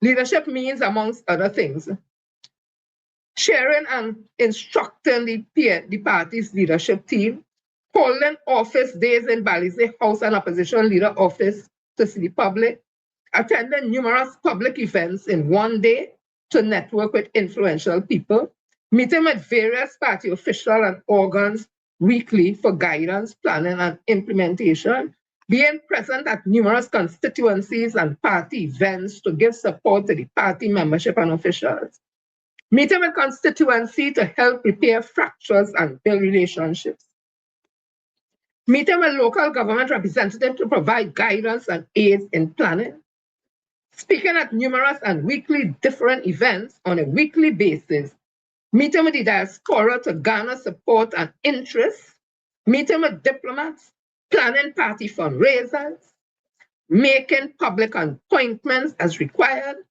running a constituency office, running the office of the opposition leader, accounting monthly to the party at General Council, Central X, etc., attending Women's League and Legislative Council meeting monthly, managing the parliamentary caucus, arranging party retreats, interacting with media, and yes, dealing with the criticism, intense scrutiny, and negativity that accompanies anyone who is appointed to political leadership.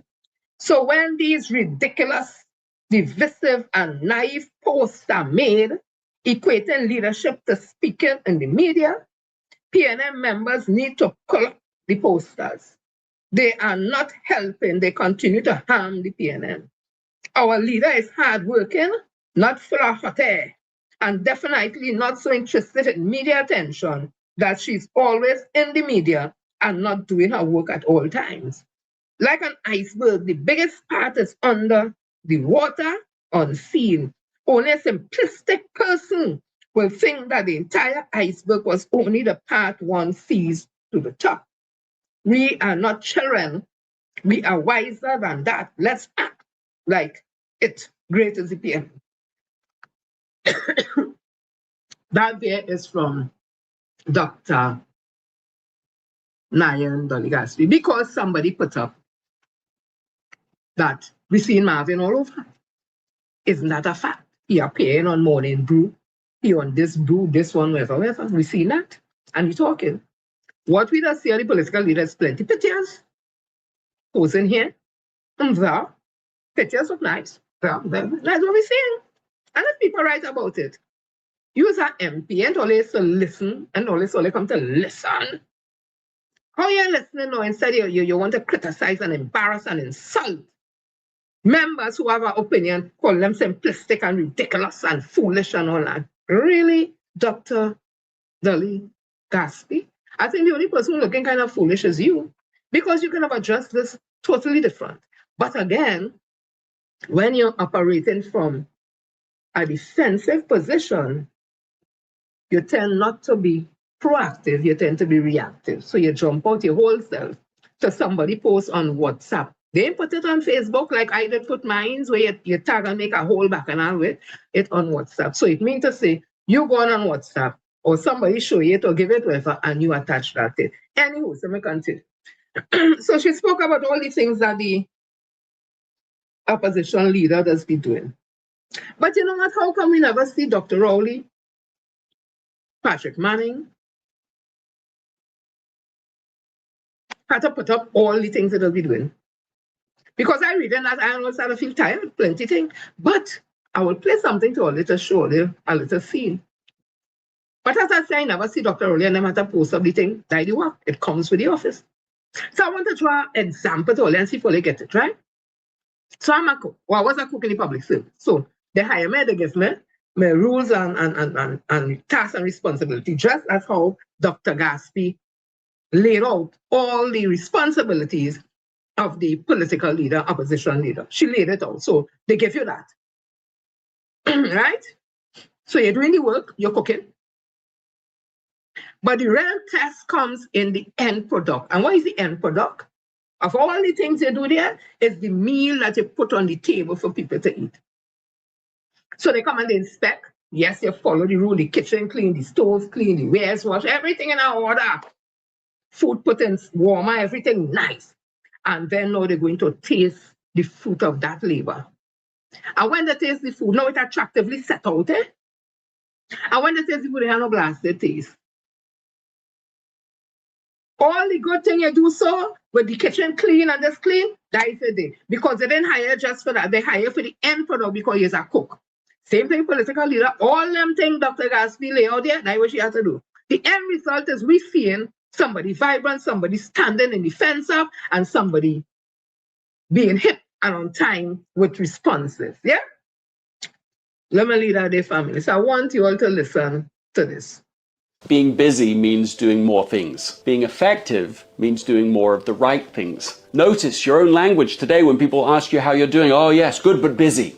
Busy, busy. There's whole flavors of busy that people have now. But is really being busy such a great badge of honor? Instead, let this question guide you. What's one thing you can do right now that makes progress on what really matters? After all, being busy fills your time, but being effective fills your life. Try this and follow me.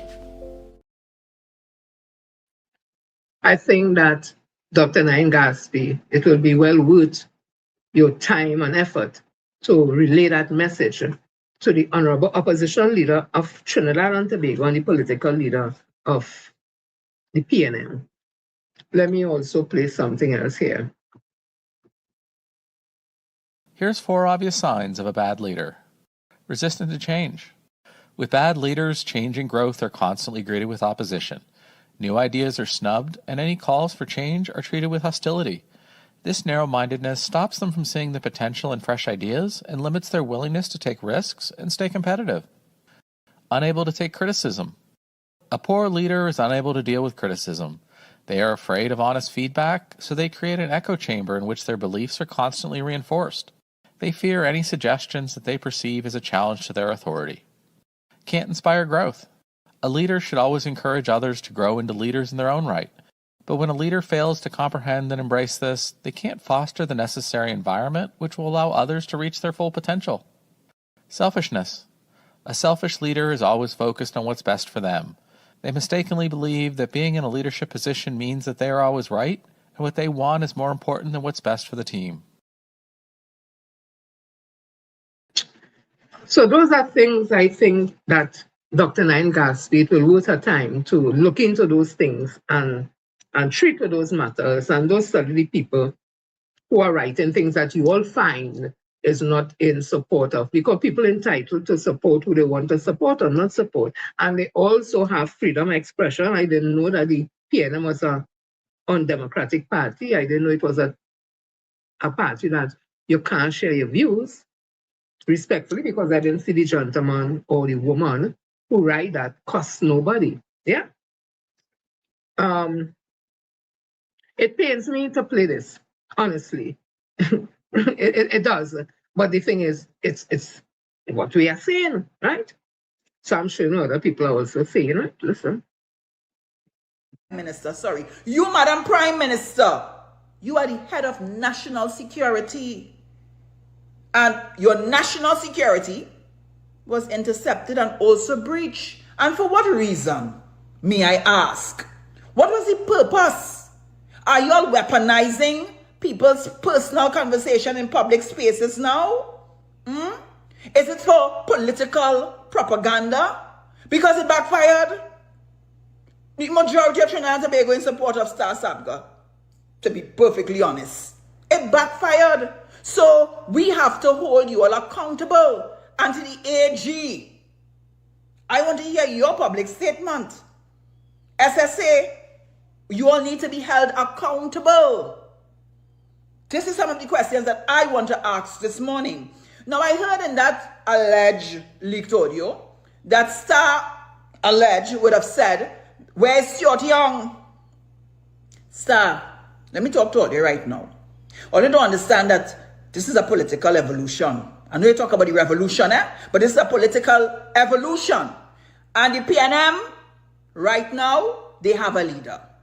I am now the leader of the PNM. All the PNM followers, I lead in all here. All you know, I can listen to Penny them talking the last meeting. Penny sound like a Jehovah Witness to me.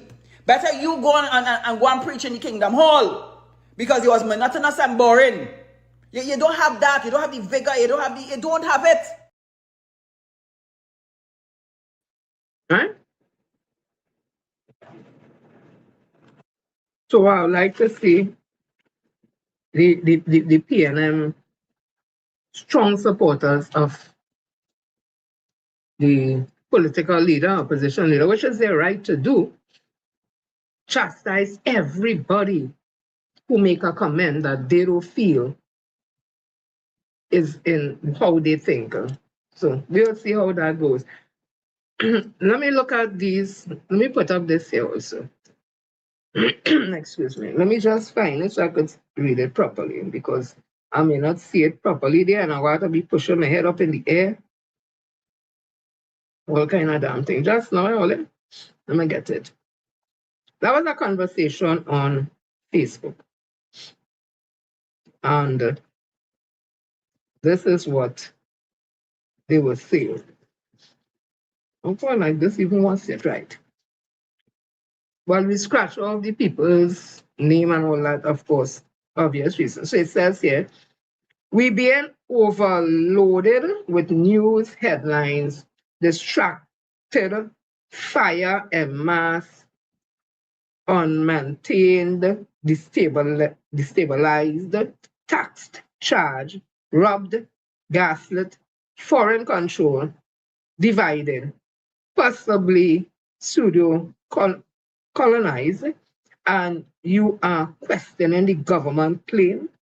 Ma'am, where's your self? Ma'am, wake up all yourself, please. Wake up. And here were some comments. Excuse me. Her name is Penny.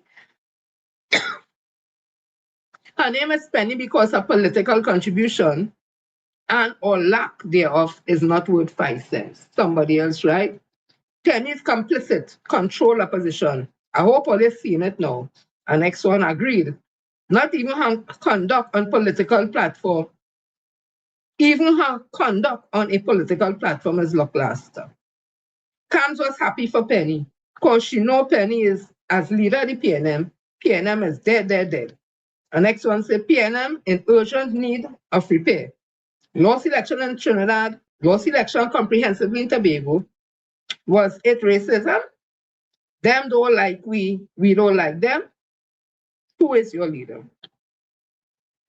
And there are other things that goes on and on, right? I just bring in some other perspectives of what the people are saying, and they are not necessarily PNM people who support any particular person. They're speaking on what they are seeing. And if all they don't treat with that, but only study who may comment from in the PNM about the political leader and only chastising them, it shows that only be ref for 5 days and probably only already, right? So I'm just saying that. So let me continue. People, let me just read you greetings coming from, I have not seen any greetings from the political leader, opposition leader to the African community for African emancipation. I have not. If anybody has it, you have enough time to send it now, and director will put it up. But I'm seeing here, Happy African Emancipation Day 2026. As we celebrate African Emancipation Day, it is an opportune time for us to reflect on the meaningful, deep, and appropriate message of the great Robert Nesta Bob Marley. Emancipate yourself from mental slavery. No one but ourselves can free our mind. At this time in our history, Trinidad and Tobago has found itself in a very dark period where our democratic rights have been continuously, unjustifiably suppressed, and democracy is literally being threatened. We are reminded of the unforgivable atrocities of slavery committed against our African ancestors who were brought here against their wills. We learn and draw strength from their resilience, determination and courage to which led to emancipation in 1834, 192 years ago. As we celebrate African Emancipation Day, let us never take our fundamental freedoms for granted. I continue to pray for the day that every creed and race find an equal place in Trinidad and Tobago. May God continue to bless our country in continuous service and love for Trinbago. Stuart R. Young, SCMP, August. Well, he's not in Trinidad, so he would have written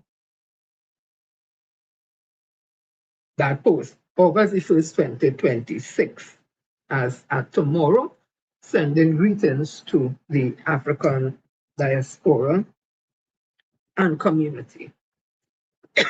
Again, I said, excuse me, I haven't seen anything by the political leader and opposition leader. So I can't read what I don't see. So I want to thank everybody for being on the show, everybody. And I want you all to reflect, especially persons of African descent. Oh, and one other thing. It is so unfortunate that when Dr. Keith Christopher Rowley renamed Emancipation Day and put African Emancipation Day, that Emancipation Committee had problems with it because they felt he should have consulted with them or something. So it was gazetted. So it was out there for the public. But just them thinking you had to check with them to change our name for a celebration that is for us, African people, and our Prime Minister decided to put African in front of them, that there need to be consultation on it. I don't know, strange things. I don't get it. But we will go into other things another time. I want to wrap up here. I want to thank everybody for staying locked on, tune in. And I want to just play something from Ginger, and this is from me to you. And when I come back, you will get the outro. This is from me to you, age girl Ginger, and Auntie Jenny, Sister Jenny, and Jennifer Cedric, if you want to get home.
People, with love from me, all the girl Jen, Sister Jenny, Auntie Jenny, and all who want to get forward, Miss Jennifer Frederick. Thank you for the support. Miss Elizabeth, I hear you behaving naughty, Miss Elizabeth and Mr. Everton, E and E.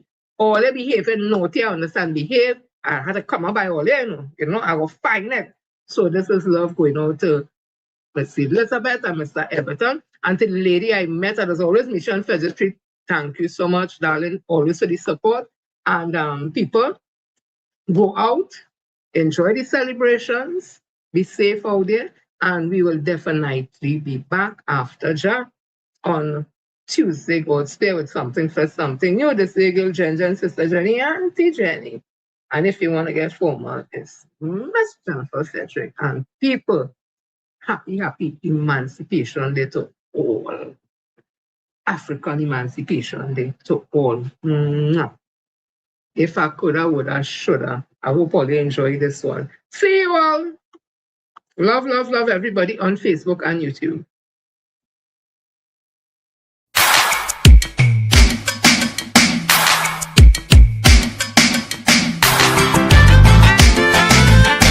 I am you. More and more and more. Playing your games, you get your tail cut. And after that is ifs and buts. If I was bigger, if I was stronger, if my hands was a little longer. And all the time, you're ifing and you're butting. If and buts doesn't mean a thing. If and buts are words that you use when you want to make excuse, like I should have this, I should have that, I could have this, I could have that. Well, if you could have, I could have that. You should have, I should have that. If you should have, I should have that. You would have, I would have that. If you could have this and you could have that, you should have this and you should have that. And all the coulda and the woulda, everything would have been like they should have. Coulda what? I coulda that. You coulda what? I coulda that. You coulda what? I coulda that. You coulda what? I coulda that. You know you can't box, you jump in the ring. And all the time, you're bobbing and you're weaving. What up? Puff, you fall on the ground. Not for hell, you wouldn't stay down. You jump up, quick, quick, whap in your head. Before you lie down and pretend you're dead. Before you tell yourself to resign, one set of nonsense going through your mind. I could have this, I could have that, I should have this, I should have that. Well, if you could have, I could have that, you should have, I should have that. And if you should have, I should have that, you would have, I would have that. But you should have done when you run amok, or you should have twist and you would have missed. But you stand up like a stiff with your big head. If they didn't stop the fight, you would have dead. You could have what? I could have that. You could have what? I could have that. You could have what? I could have that. You could have what? I could have that. I hear they have a saying, man and woman equal. Believe what they say, you know, I nearly kill me girl. 2 bags of cement to go up on a hill. I grab the equal girl, come and prove your skill. I lift a bag of cement and I put it on she head. She fall down on the pavement, she nearly dead. Told her I am sorry, I did apologize. She tell me do not worry, plus a lot of lies. I could have this, I could have that, I should have this, I should have that. Well, if you could have, I could have that, you should have, I should have that. And if you should have, I should have that, you would have, I would have that. You coulda do what you shoulda do. You shoulda do what you coulda do. You coulda say woman told the Lord from in front, carry man in their belly for 9 whole months. Shoulda what? I coulda that. Shoulda what? I coulda that. Shoulda what? I coulda that. Shoulda what? I coulda that. Drive round the savannah and I feel I want to pee. I pull up by a corner and I lean up on a tree. The way she watching me, I know she want to pee. Up there plenty tree, but she can't stand up like me. I do me thing quick, I run back in the car. She grab me by me collar, she wanted war. She watch me in my face and she start to cuss, like she wanted me to wait till my bladder bust. I coulda this, I coulda that, I shoulda this, I shoulda that. If I coulda, I coulda that, I woulda, I shoulda that. And if I woulda, I shoulda, I woulda that. I coulda do what I shoulda do. I shoulda do what I coulda do. But if I didn't do the thing that I do, I woulda wind up in the same position like you. I coulda what? I coulda that. I coulda what? I coulda that. I coulda what? I coulda that. I coulda what? I coulda that.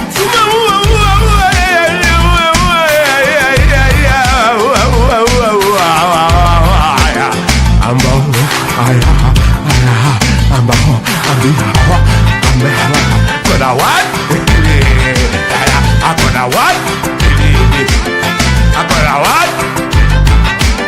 I coulda that, coulda that, coulda that, coulda that, coulda that, coulda that, coulda that.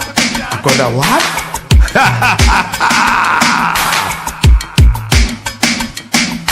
And if I didn't do the things that I do, I would have been in the same position like you.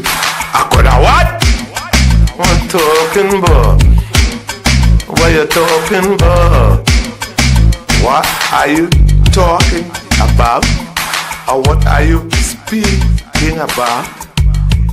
Why you saying? I coulda what? I coulda what? I coulda what? I coulda what? Coulda what?